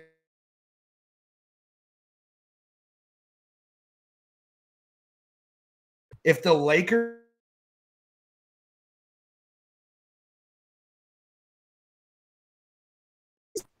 Oh. The SUVs, man, they're getting back for Jake staring it. Yeah, Jake, you might have to restart again, buddy. The SUVs, Adam Silver does not want Jake talking ball today. They're like, Valanciunas? Cut the lines. No, but guys. Oh, you're back. Okay, go ahead. Valanciunas sent the SUV vans. My fault. Can you all hear me okay now? I don't know what's happening. Okay. I need to finish that point, though, because it's important, guys. I'd be surprised if the Lakers didn't trade for Valanciunas, frankly. And what I was saying is we haven't made a trade in 600 days, which sucks. I understand that. But the Lakers actually do have a crazy trade history with the Wizards. A lot of us know that. And not only that, the Lakers have a history of trading with the Wizards in December, 2 months before the trade deadline, when the Lakers acquired Rui Hachimura for Kendrick Nunn in multiple seconds. Now, why would the Wizards want Gabe Vincent? They wouldn't, but to them, it doesn't hurt to take Gabe Vincent. They're one of the only teams where it doesn't hurt. And what you do is you get seconds, which is value for a free agent you sign, Valanciunas. Gabe Vincent and 3 seconds for Valanciunas. 3 is a lot, kind of. In December, this month, we see the first Lakers trade. It's what I just said. What my point with Twitter was, I had posted Lakers getting the Jokic stopper soon. Unfortunately, as much as he did have some good moves against Jokic and shut him down a few possessions, someone in my comments alerted me of Nikola Jokic's stats last night in a loss. 56 points, 16 rebounds, 8 assists. He did take a lot of shots, 22 of 38, but that's still efficient for 38 shots, I would say. We have a problem here, folks, because Valanciunas is a good archetype to guard Jokic, in my opinion. I mean, it's a little slow, a little old, maybe not ideal, but he's not stopping Jokic in the playoffs. So if you're a Laker fan who's just talking about stopping Jokic, number one, shut up about Dwight Howard, bro. Oh my God. I said this on our last pod, right? Dwight Howard talks in 2025, damn near. I'm out of all that. Stop talking about Dwight Howard. But also, as much as I do think we're going to get Jonas, there's 3 issues you still need to solve for this team to be competent. Like Jonas could help a little bit in some areas. I think he'll get rebounds. I think he'll block a few shots. I think he would come off the bench for the Lakers. I don't think it's a big deal. I think he's better than Hayes, better than Wood, better than Koloko. but it doesn't solve all the issues. Like there'd be so many issues. So on that trade topic, we'll see what happens. But if you're a Laker fan just rooting for a trade, you better keep your eyes out because the Lakers and Wizards in December, things get spooky. I got Valanciunas to the Lakers for Gabe Vincent and 3 seconds. Maybe we throw in like Maxwell Lewis and open up a roster spot for the buyout market, which the Lakers are obsessed with, frankly. They sometimes do not make trades and just hit up the buyout market. We've seen it multiple times, including 2020, where we won. People forget we didn't make a trade at that deadline, guys. We got Markieff Morris in the buyout market, and he was a big reason why we won some of those playoff games. So I think we're going to open a spot up for the buyout market for sure. And I think Valanciunas will be a Laker, in my opinion. I don't know if you guys have thoughts on that. If you do, go ahead. If not, we can move on to the next topic.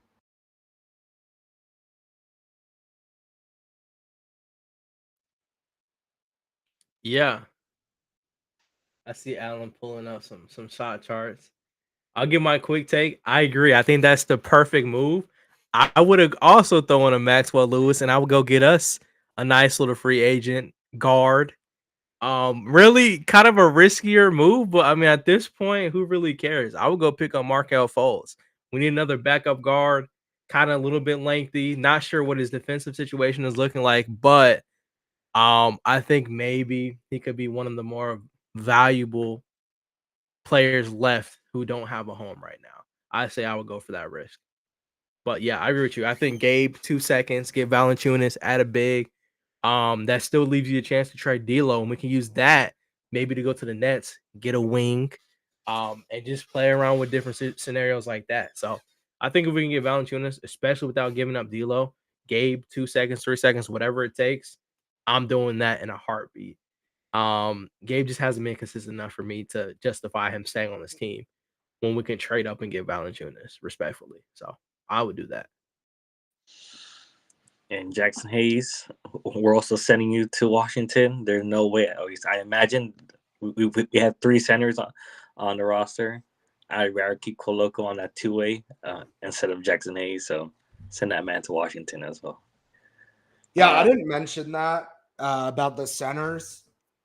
I think it's possible they have 3 centers on the roster, Alan, just because I could see Jackson Hayes being traded for something else.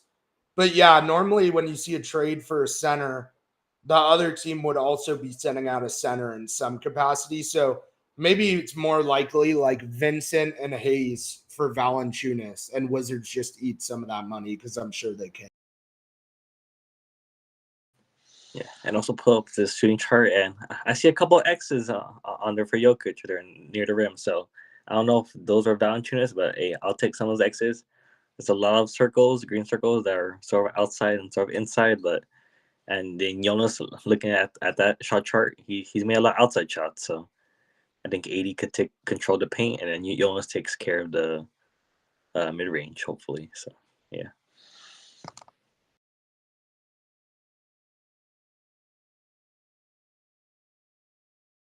Yeah, next we'll go into a quick game preview for the Blazers versus Lakers game.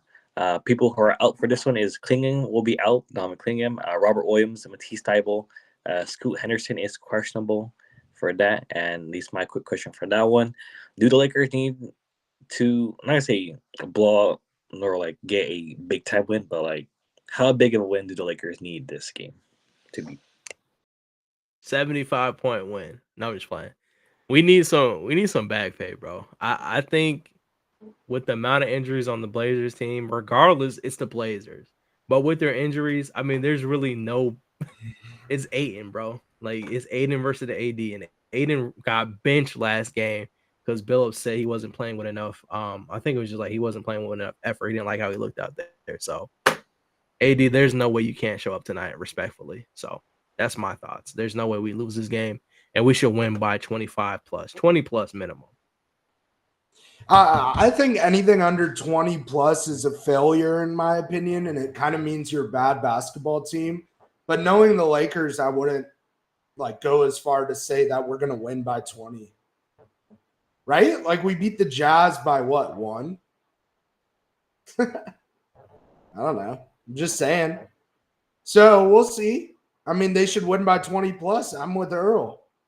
But we can't trust these our team right now, unfortunately. That's just the reality. But a big win would really help, mentally, I think. Okay, we took care of business where we were supposed to move on. I'm not sure like the upcoming schedule, but I don't know who will be a factor tonight. I don't know what you guys think. I when I see these bad teams though, I'm thinking like because it's a home game too, right, Alan? I think a home game bad team. I do kind of lean towards like the Dalton Connect train because what will happen is like if he has a 3 or 2 in the first quarter, that normally means like he's feeling locked in and the crowd really eggs him on. I could tell even in person. Sorry. So yeah, Dalton Connect. I've made predictions about him with you guys.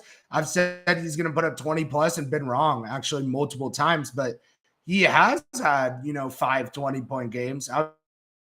Dalton Connect 20-point game feels pretty good for tonight.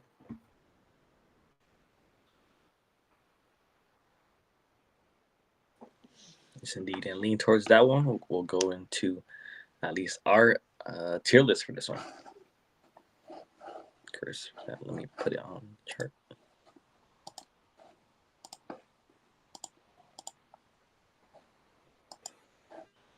So this week we got our normal / standard one. I don't know if we do want to add a Gabe Vincent / the low tier, but yeah, I think this week I feel like in the S tier is sort of wordy. I think some players have played great, some players haven't played great. So yeah, obviously we could change it within this tier list, but yeah, who was the first name from the Lakers roster you want to go with?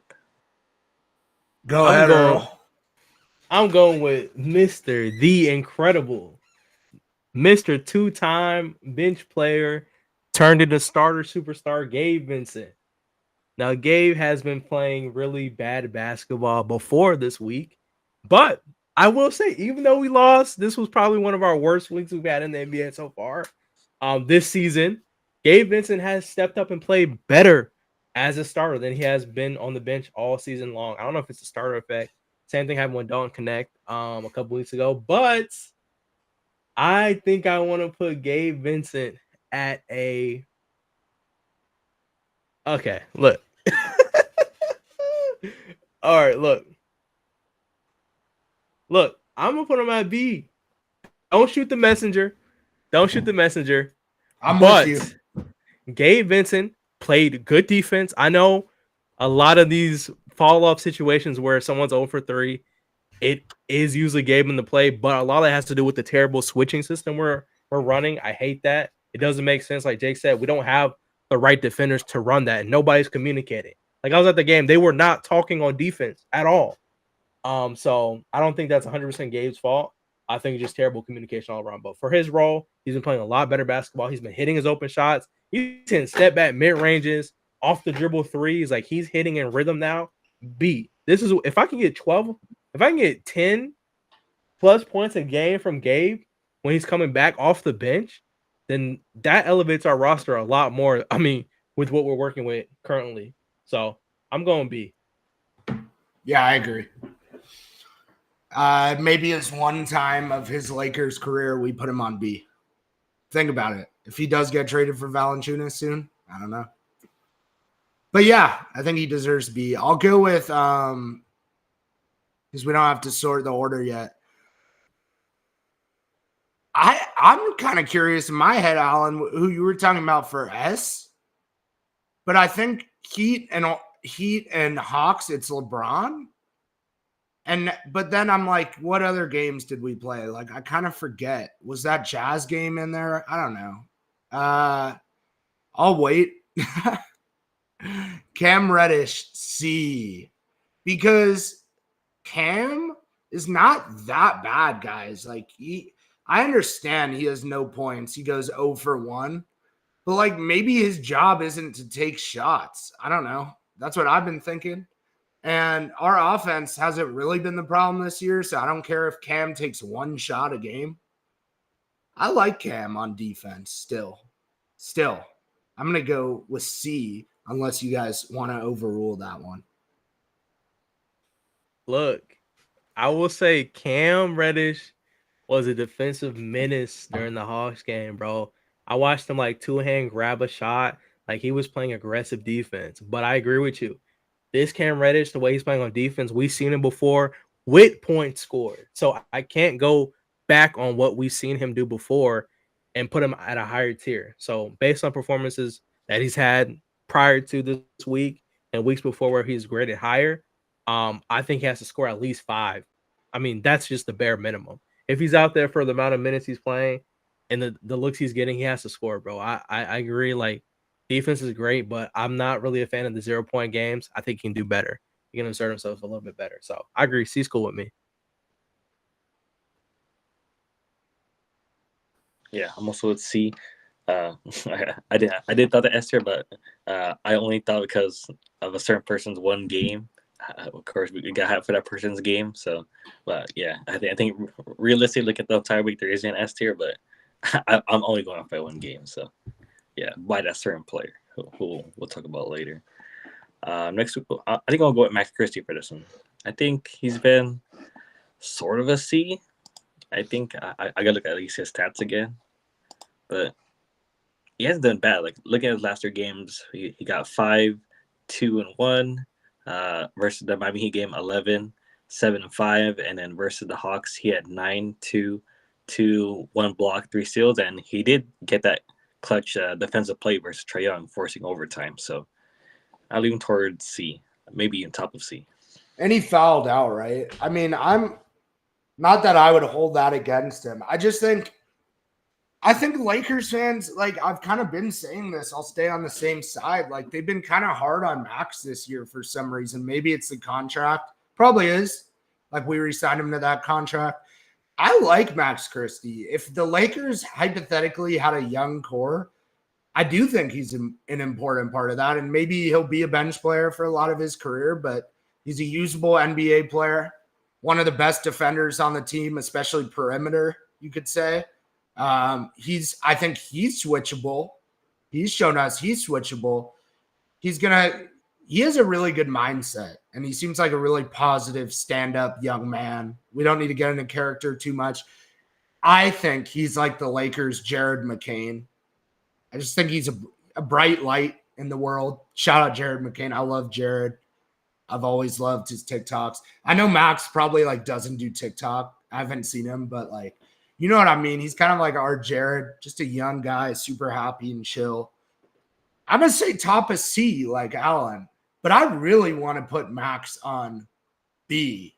And I think if he hypothetically, like if he had over 10 points in the next 3 games this week and still played this defense, like he'd be in B.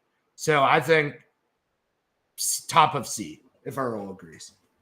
Yeah, I'm gonna go top of C. I'll say I think Max Christie just has to work on his kind of off-ball defense a little bit. That's where he got into a lot of foul trouble, just like the way he's like playing a little bit too physical as far as like off-ball movement. I think that's what got him in trouble. That's why he fouled out.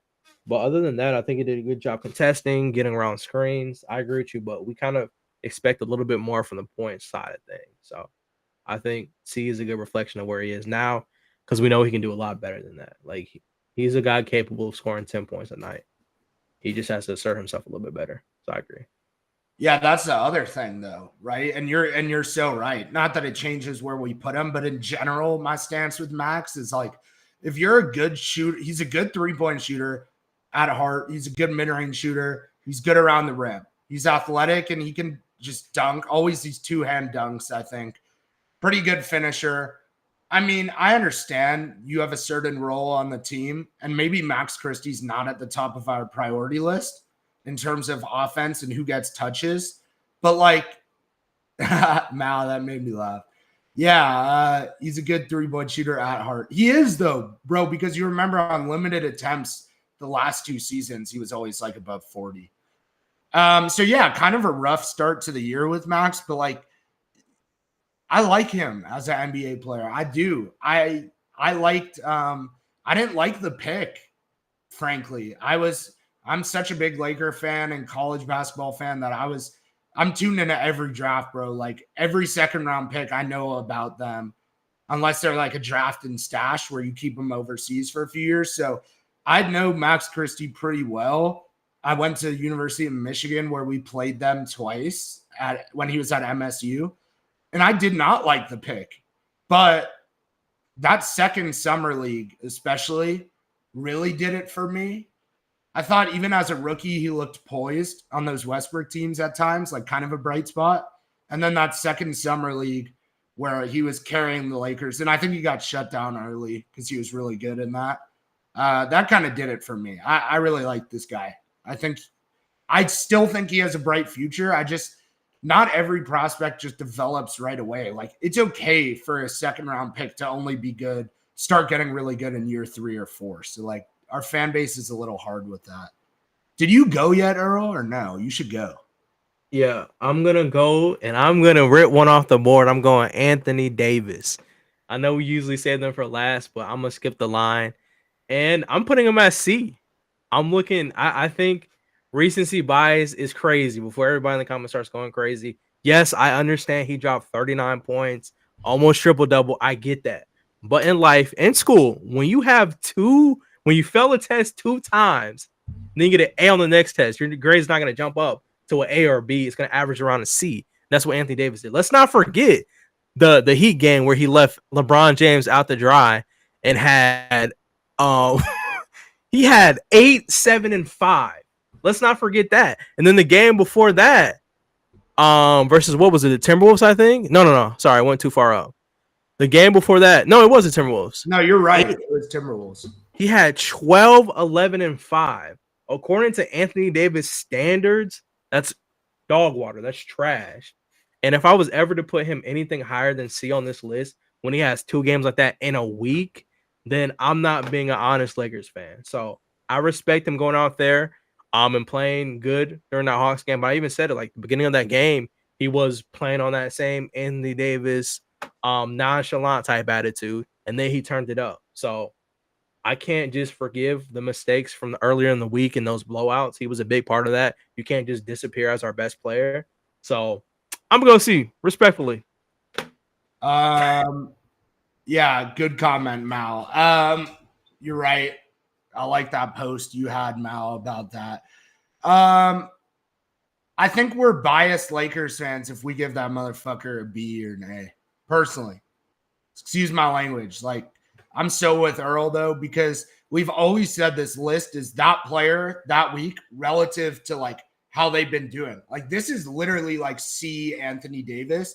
Especially when you look at that dude. We had that dude in S tier. We always respected that dude. We had him in S tier when he was playing S tier. But like, let's be honest. At the same time, though, I can't put him. I just can't put him under Max Christie or Cam Reddish personally. So I would have to say the top of C. But yeah, I get your guys' arguments. Alan, if you agree at top of C, I feel like maybe that's the place. Oh, and then I'll go. Again, shit, you know what's a really hard one? And we may need debates? Rui Hachimura. Where am I supposed to put you, Rui? You're so good sometimes on offense. Like, you'll be 5 for 5, but like you're the worst defender in the NBA at that size. Like, you literally cannot switch or rotate. You don't know what to do. I'm picking Rui, guys, but I'm passing it off to you guys because I don't know what to do. So I'll read his stats. So in the last 3 games versus Minnesota, he got 10, 4, and 2 with 2 steals. Versus the Heat, he got 14, 3 rebounds and 1 assist and 1 block.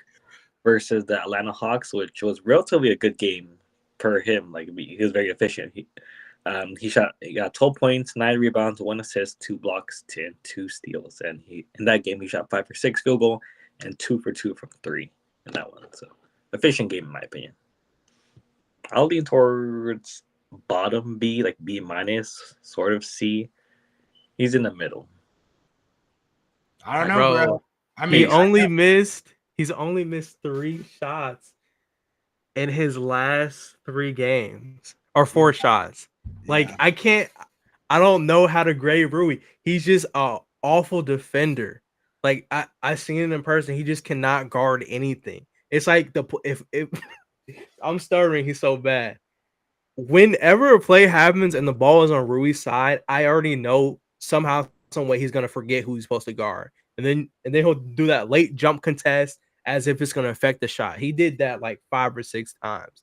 And if I'm not mistaken, I'm gonna go back and look on the clip. I wonder if Gabe and Rui were on the same side of the floor when that switch with Capella kept happening. I don't know. That could just be a weird coincidence, but Rui just seems like he doesn't know where he's supposed to be on the floor. So, man, it's tough, man. But I still, for what he's supposed to be doing for us, I think I still have to go B, bro. I don't know. He's not missing. Like, and one can argue if he got more touches, he'd be putting up more shots. Like he's one of our he's one of our most efficient offensive players right now on this team this week. Like that's just a fact. So I don't know, man. I'm kind of B- range. I'm kind of with you guys. This one's tough though.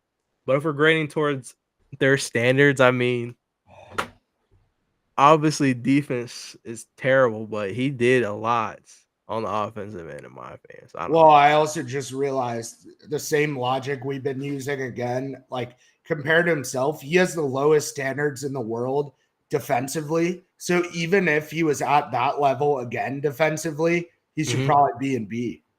Yeah, so I'm going to go bottom of B, like you guys said. Yeah.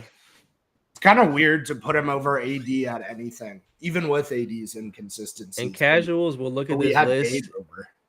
Casuals will look at this list and disrespect us. But if you watch the podcast, you'll understand this is according to the standards of these players, bro. Nobody's saying that Rui is a better basketball player in the world than Anthony Davis. It's just about this week and his impact on the team. So if we post this on Quest 18 Pod Twitter, they're going to think we're baiting them because we got Gabe Vincent a tier above 18. They're going to be so confused. But like at the same time, like, we're so serious on this pod. Like we have fun, but we're so honest. Like this is honest. This is why you have to tune in. Vincent versus Gabe Vincent. This is AD versus AD. It's as simple as that. Facts. Whose turn is it? Was it Allen's again? Yeah, that was mine. Allen, go. Yes, ahead. Allen. I think actually I forgot Austin Reeves in the injured zone. Okay, thank you. I was gonna say I can't do anything else. And also a quick note on Austin though. Most important Laker after LeBron and AD. I know we kind of already knew that, but holy shit, watch these games without Austin, man. Oh my God. It's like you don't lose to the Hawks. You put up a better effort against the Wolves. You put up a way better effort against the Heat. I'm not saying we win those games. I'm just saying like Austin is so important to this Lakers team. It's kind of crazy. Easily third best player on the team. Not even close. And I tried, bro. We had these conversations all summer, bro. And people try to argue with me. I'm like, bro, you do not watch Lakers basketball if you do not believe that Austin Reeves is our third best player. What happens? We lose Austin Reeves and we go on a 2-game losing streak. Like, come on, bro. And a lot of these games, one, we would have won by more the games he was out. And two, we just wouldn't have lost like this. You replace Austin Reeves, respect. That's why when I say Austin Reeves, D-Lo, Reeves is miles ahead of D-Lo.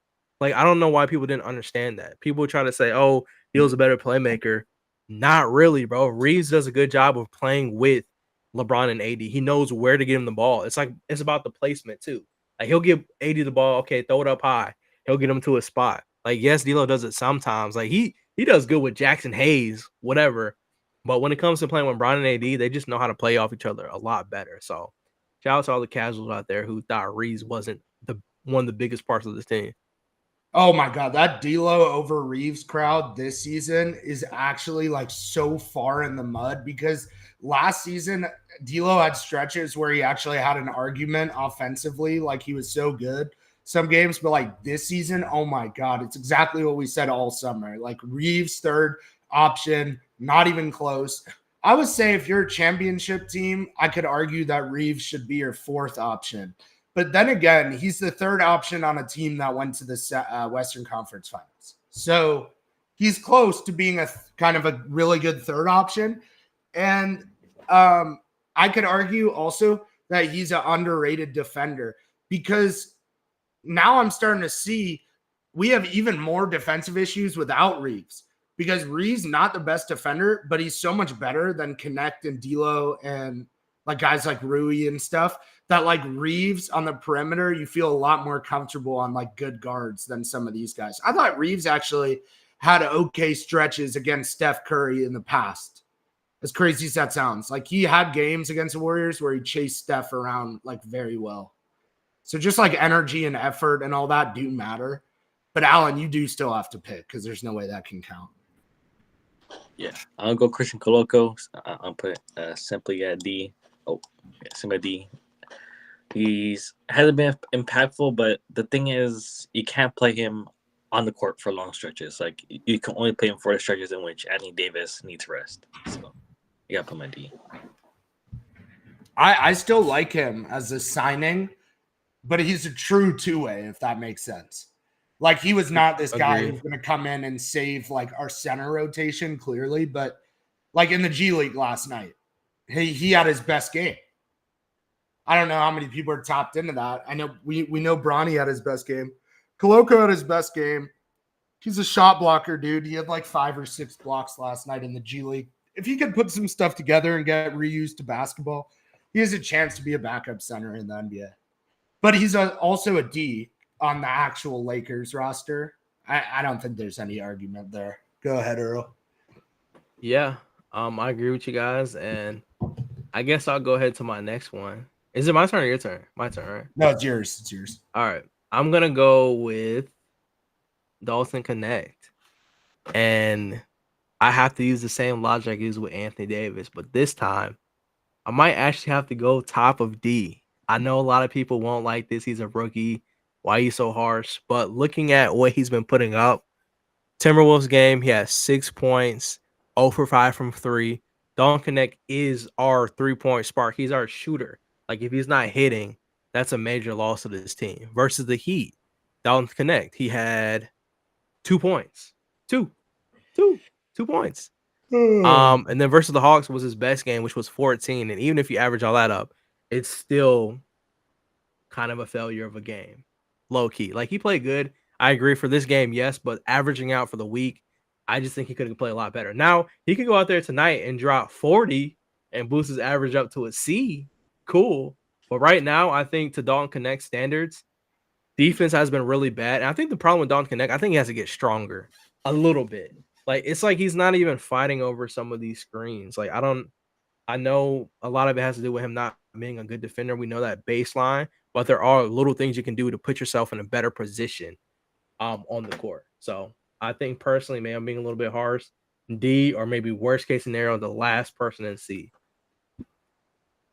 Yeah, he defensively, dare I say, he's pretty white.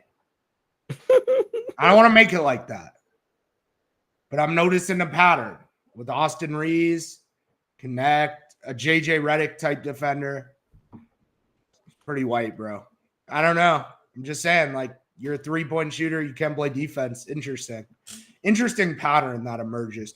But jokes aside, like, Dalton's going to have a big future in the NBA, clearly, because he has a lot of talent. And, they love people who could shoot in the NBA.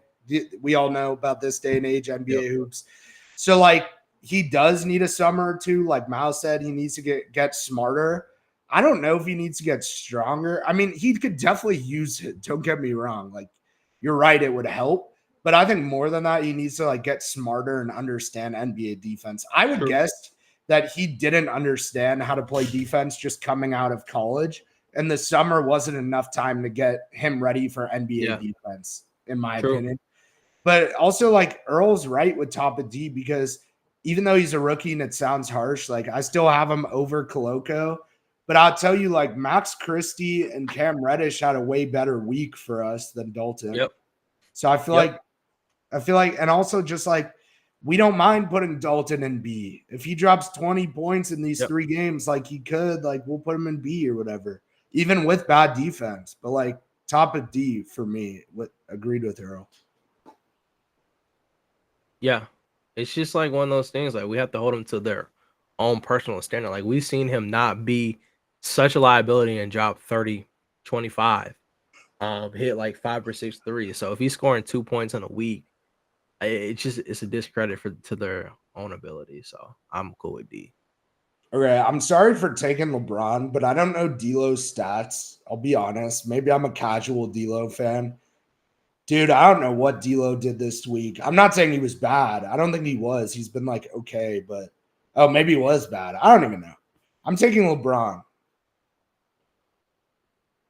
Now, listen, why would I don't know if we still have S and it's just up there, but to me, Alan, even though the LeBron S against the Hawks, probably S against the Heat.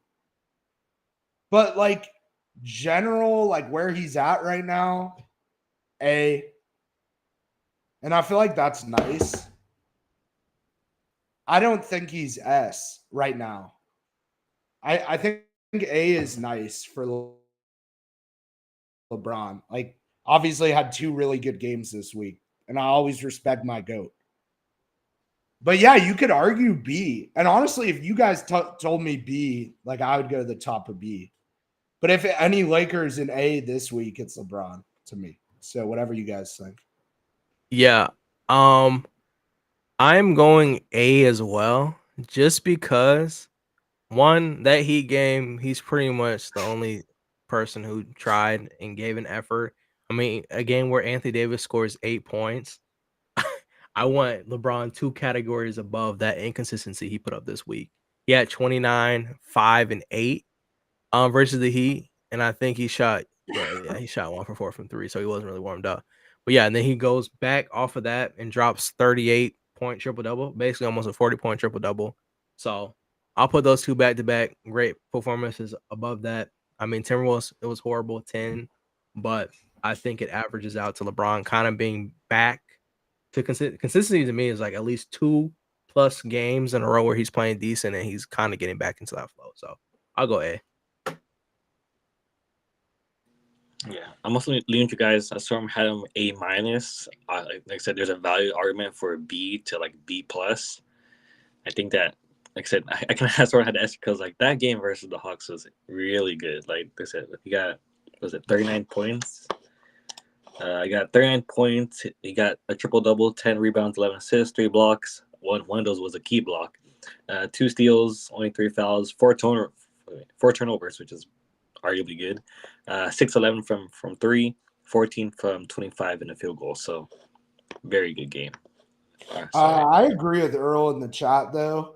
This does sound crazy, but if he does hit that shot and we win, because I think wins are the most important. It's not like, oh, LeBron missed a 3, he's not S. It's like if he single-handedly got us a win this week, I feel like he would deserve S, in my opinion. But yeah, maybe A minus. I don't know.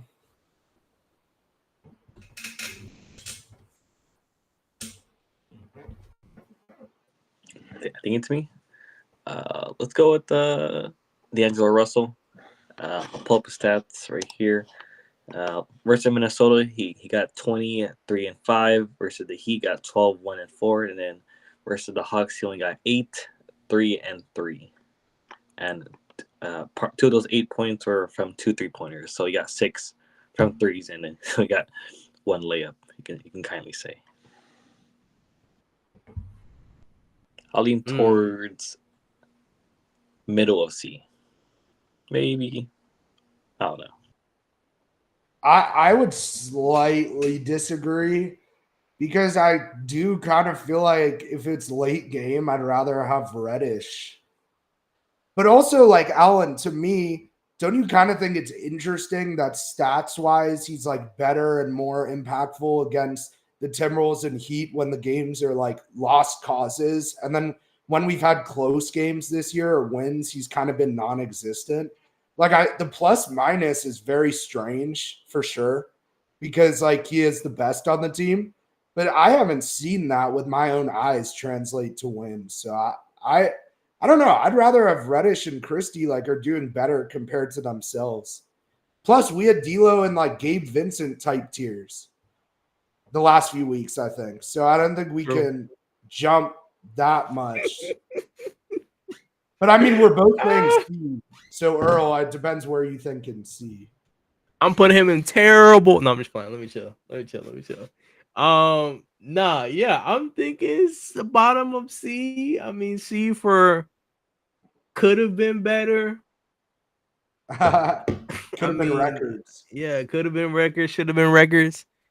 I mean, C for I don't even know, bro. I'm out of words. It's just I don't think he was better than. It's funny. Every week, Gabe still is ahead of him. Isn't that funny? I think this is a great time to put in a D'Angelo Russell too. I think we're all confused. I think it's the right time to put. Well, if you do that, I would even say you should put it between C and D, if that makes sense somehow. Like, yeah, because it's like I don't think he's C, and I don't think he was better than Dalton or Koloko. I mean, no, I think he was better than Dalton and Koloko. I think so too. Like, I can't put D low on. What if you just write D low, and then and then change D to D minus or something? You know what I mean? Like D is funny. D low. Yep. D-Lo, congratulations for making us edit our tier list live on the podcast. Crazy situations. It would be so nice to have Olivari and like C. Imagine that would, as people say online, as the youth say, that would feed families if Olivari was here on C or B. Oh, I got Reddish again this week.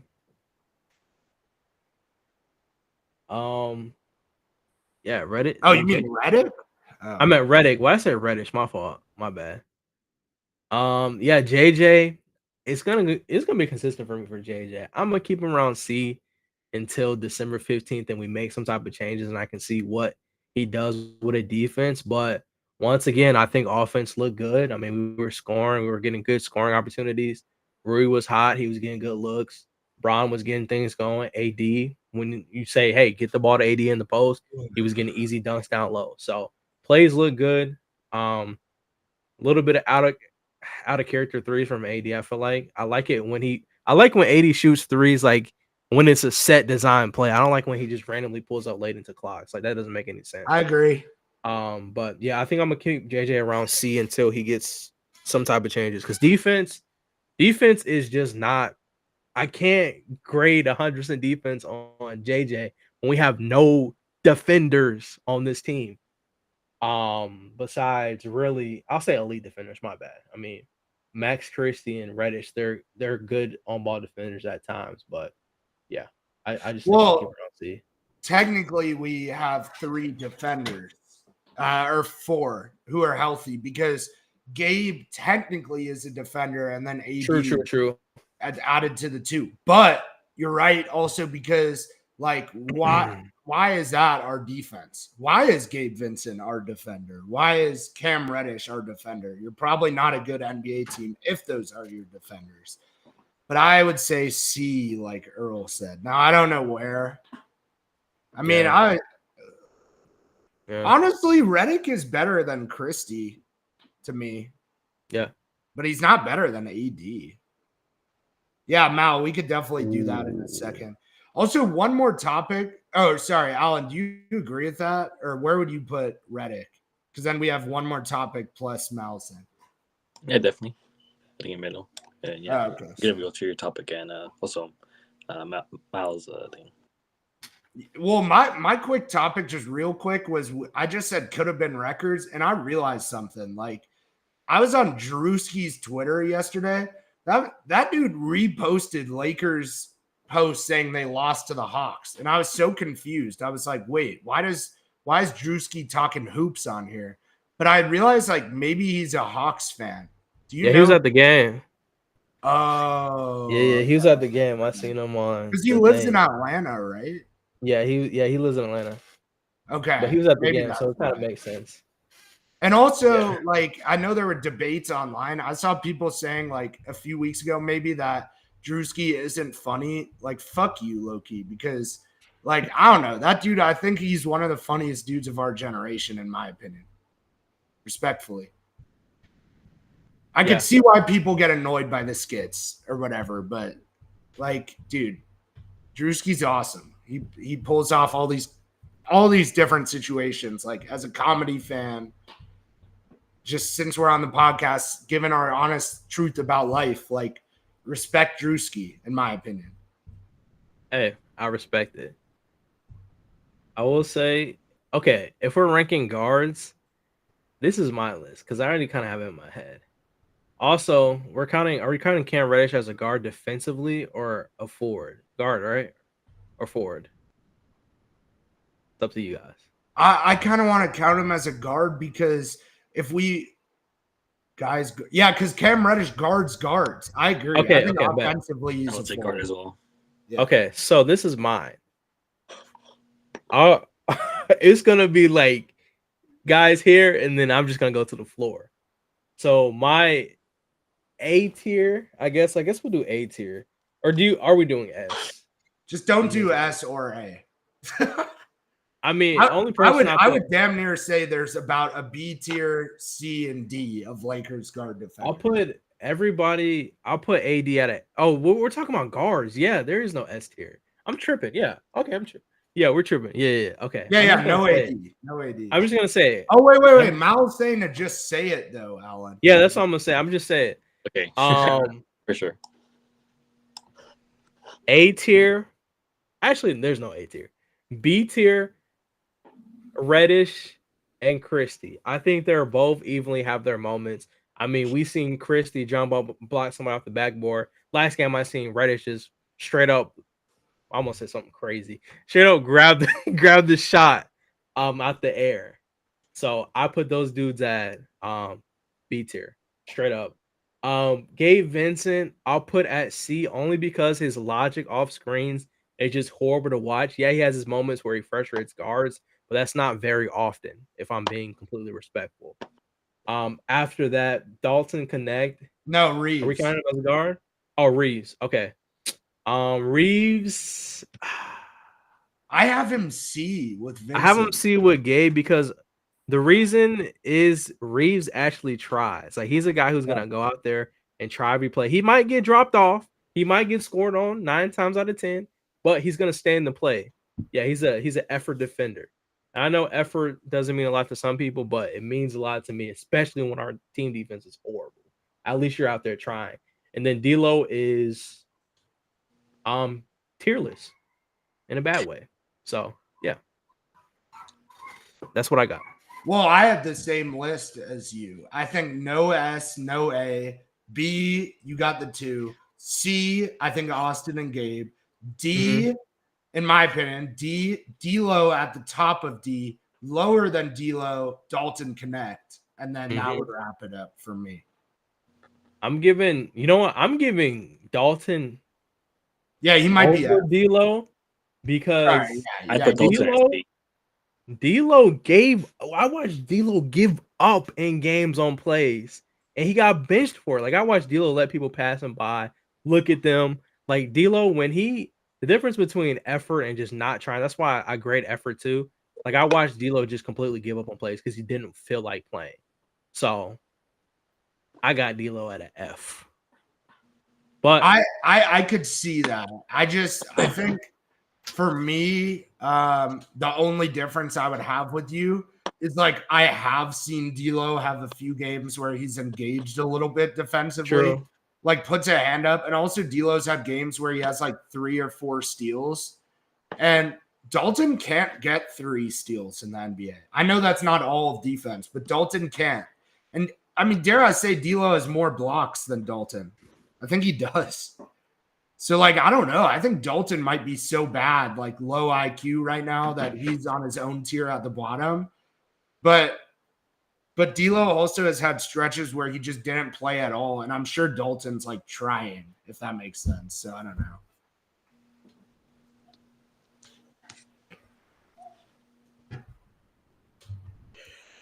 know. Is that it? Where'd everyone go? Sorry, I was just typing something in the chat. But yeah, Oh, TJ McConnell had 30 today.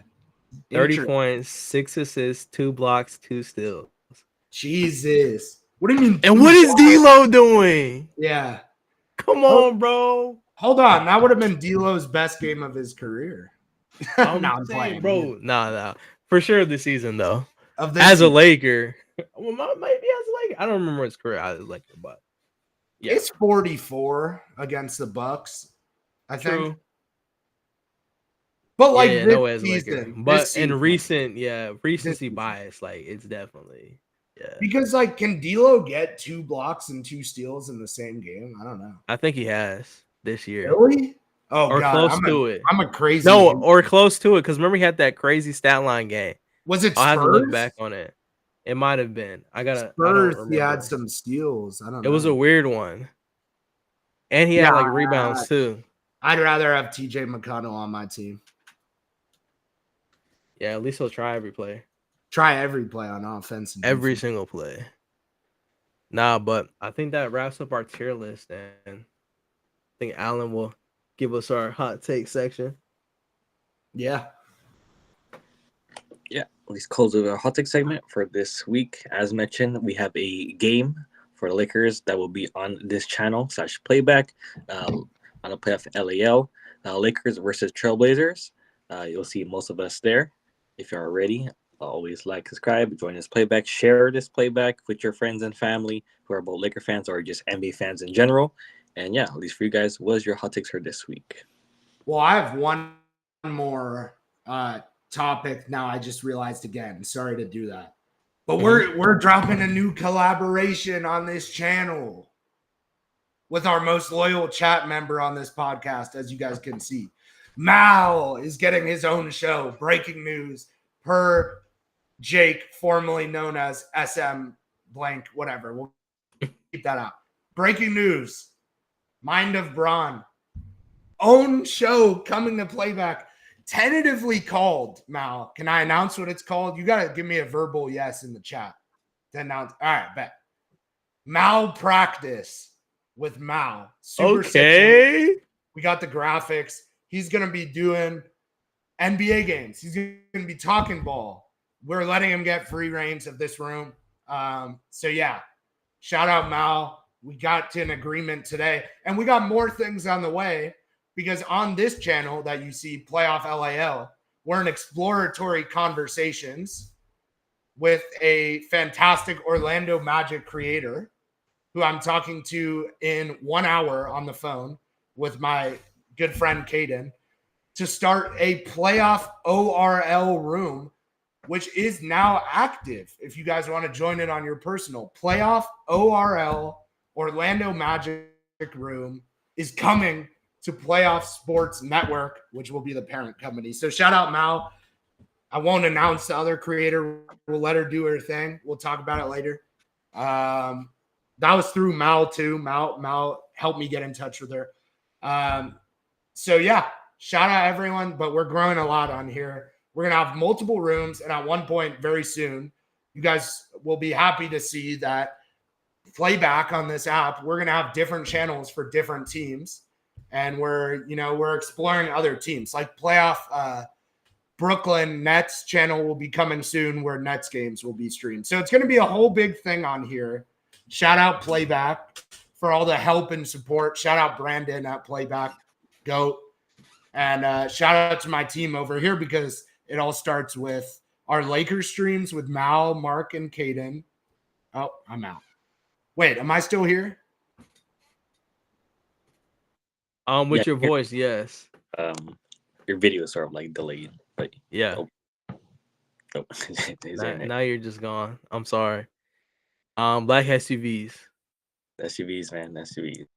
Yeah, but the playoff network is expanding. A lot of new chat rooms coming.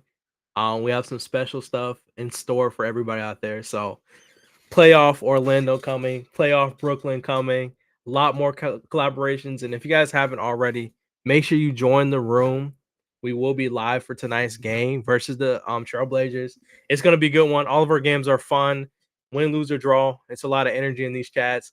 A lot of different reactions, perspectives. So if you haven't already, make sure you follow. And make sure you're hitting the chat. Like if you're watching on X and stuff like that, engage. Engage in the chat. Yeah, there's some other team supporters that like to join up and have a little more fun. But just remember, and also remember, first 20 people-ish, or I should really say about 15-ish people, make sure you get there early so you can get VIP and you can actually watch the games live with us on time. And if you haven't already, make sure you connect your league pass to your account so you can watch games with us as well. But Jake's back. All right, Jake. I think it should be good if you unmute. There you go. Sorry about that. Can y'all hear me? Okay, Oh, cool. good.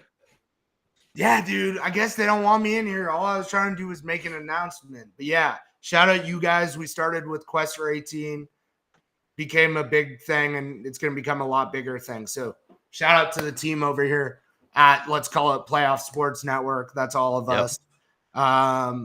Yeah, great app, fun times. And yeah, I'm ready for the hot takes when you guys are. Yep. Go ahead, Alan. You start us. I checked score for the Rams and Bills game. The score ended 44 to 42. That's pretty crazy. That's a pretty crazy stat line. But yeah, for my prediction for this one, I'm gonna go with an Anthony Davis double, 30 points and almost like 15 rebounds. I think with Donovan Klingham, I think DeAndre Ayton should be playing, but I think 80 should be better than DeAndre Ayton tonight. So yeah, we're gonna go with the 80 back-to-back 30-point game. I got D'Angelo Russell for 30 points. It is the Portland Trailblazers. There is nobody on this team from the guard perspective that is going to be able to guard you, D'Angelo Russell. You have free range as an NBA point guard to go out there and score the basketball. There's no excuse. If you can't score 30 versus this team and their most aggressive player at that guard position who is still kind of learning his way is Scoot Henderson. He's the only person from that guard position who's going to like really press you on defense, I feel like. So if he's not playing, he's a game down decision. He was last game and he didn't play either. You got to score. Even with him playing, man, there's no excuses. So I got D'Lo 30 points, bro. It shouldn't be anything less than 30 for D'Lo tonight. I'm only giving one hot take because I need it to happen. Let's spread peace and positivity on this podcast, man. Shout out to the GOAT NBA YouTuber Kenny Beecham. I'll even drop a little pay homage to Kenny Beecham, who once responded to me on Twitter. Nice guy. And we're back. That was me paying homage to Kenny Beecham. Just a random thought. Okay. Second, shout out to Russell Westbrook. I just saw Mal bring him up in the chat. Man, I hated you on the Lakers. I say it all the time. You live rent-free in my head.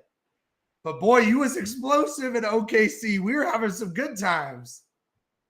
KD, Harden, Ibaka, Cephalosha, Nick Collison. First person to have their number retired by the Thunder. Why? I don't know. He was there a while. They have different standards over there. Shout out Russell Westbrook. Because I kind of like, you got an interesting look to you, man. And I respect what you did for my community and me being from LA and closer to real LA when I grew up. Shout out Russell Westbrook.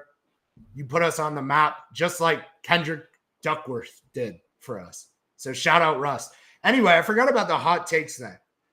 I'm going to ride with my brother from the same mother, if you know what I'm saying. Yes, that's a comment on my light pasty skin, even though some people think maybe I could be Persian. No, I'm going to ride with my brother. Dalton Connect again. 30 points tonight for Dalton Connect against the Blazers. Bounce back game. 7 threes, because that's all we do in my community. Not play defense and shoot threes. That's all we do. Shout out Dalton Connect. 30 points, 7 threes. I got the Los Angeles Lakers by 20 tonight. And finally, shout out Dodgers. We got one competent team in LA, folks. Alan and I know. Earl doesn't really know. Alan and I know. We got one competent team. Let's got the LA Galaxy. They won. And yes. Thank you for reminding me. I don't watch a lot of MLS. I like international soccer, but shout out LA Galaxy for winning. If they LA and they win. Yes. Okay. They got LA. They won. Shout out the Galaxy. We hate the Columbus Crew over here, Mal. Come on, man.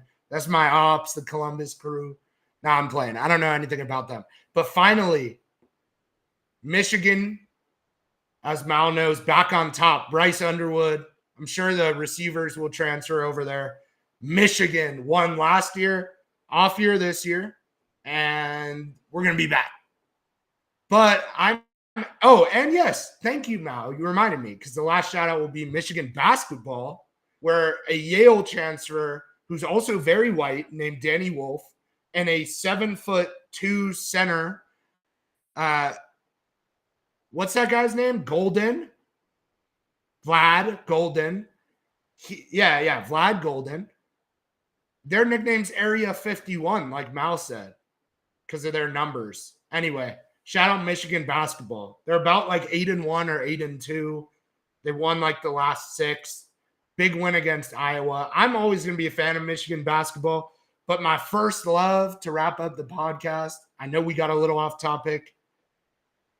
Go Dogs. I got Georgia. Just like I'm Pat McAfee or Timothy Chalamet on College Game Day.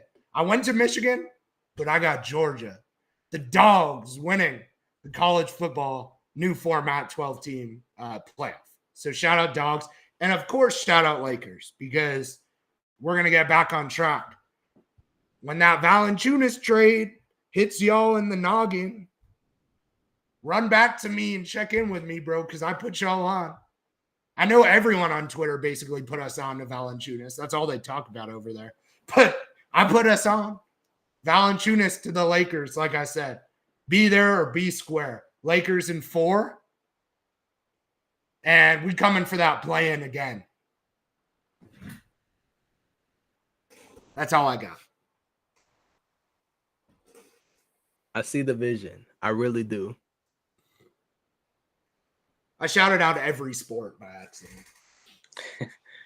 That's all good. But yeah, as always, like I said, we have a later stream for Lakers versus Portland Trailblazers that will be live on this channel, playback, playoff LAL. Tune in for that. To like I said, see us all on that stream, and shout out to Mal as well. He'll be out there. And yeah, as always, follow our Quest 18 pod on Twitter. Follow our Spotify, YouTube, and etc. Like I said, our shorts have been doing very good. Shout out to Earl for who've been getting the live clips. We got 2 new subscribers, so we're up to 21 subscribers on our YouTube. So hey, yeah. So yeah, but yeah, as always, follow our social media, follow everything, and as always, is go Lakers. Have a great rest of your day. Peace, everybody. Go Lakers. Peace out.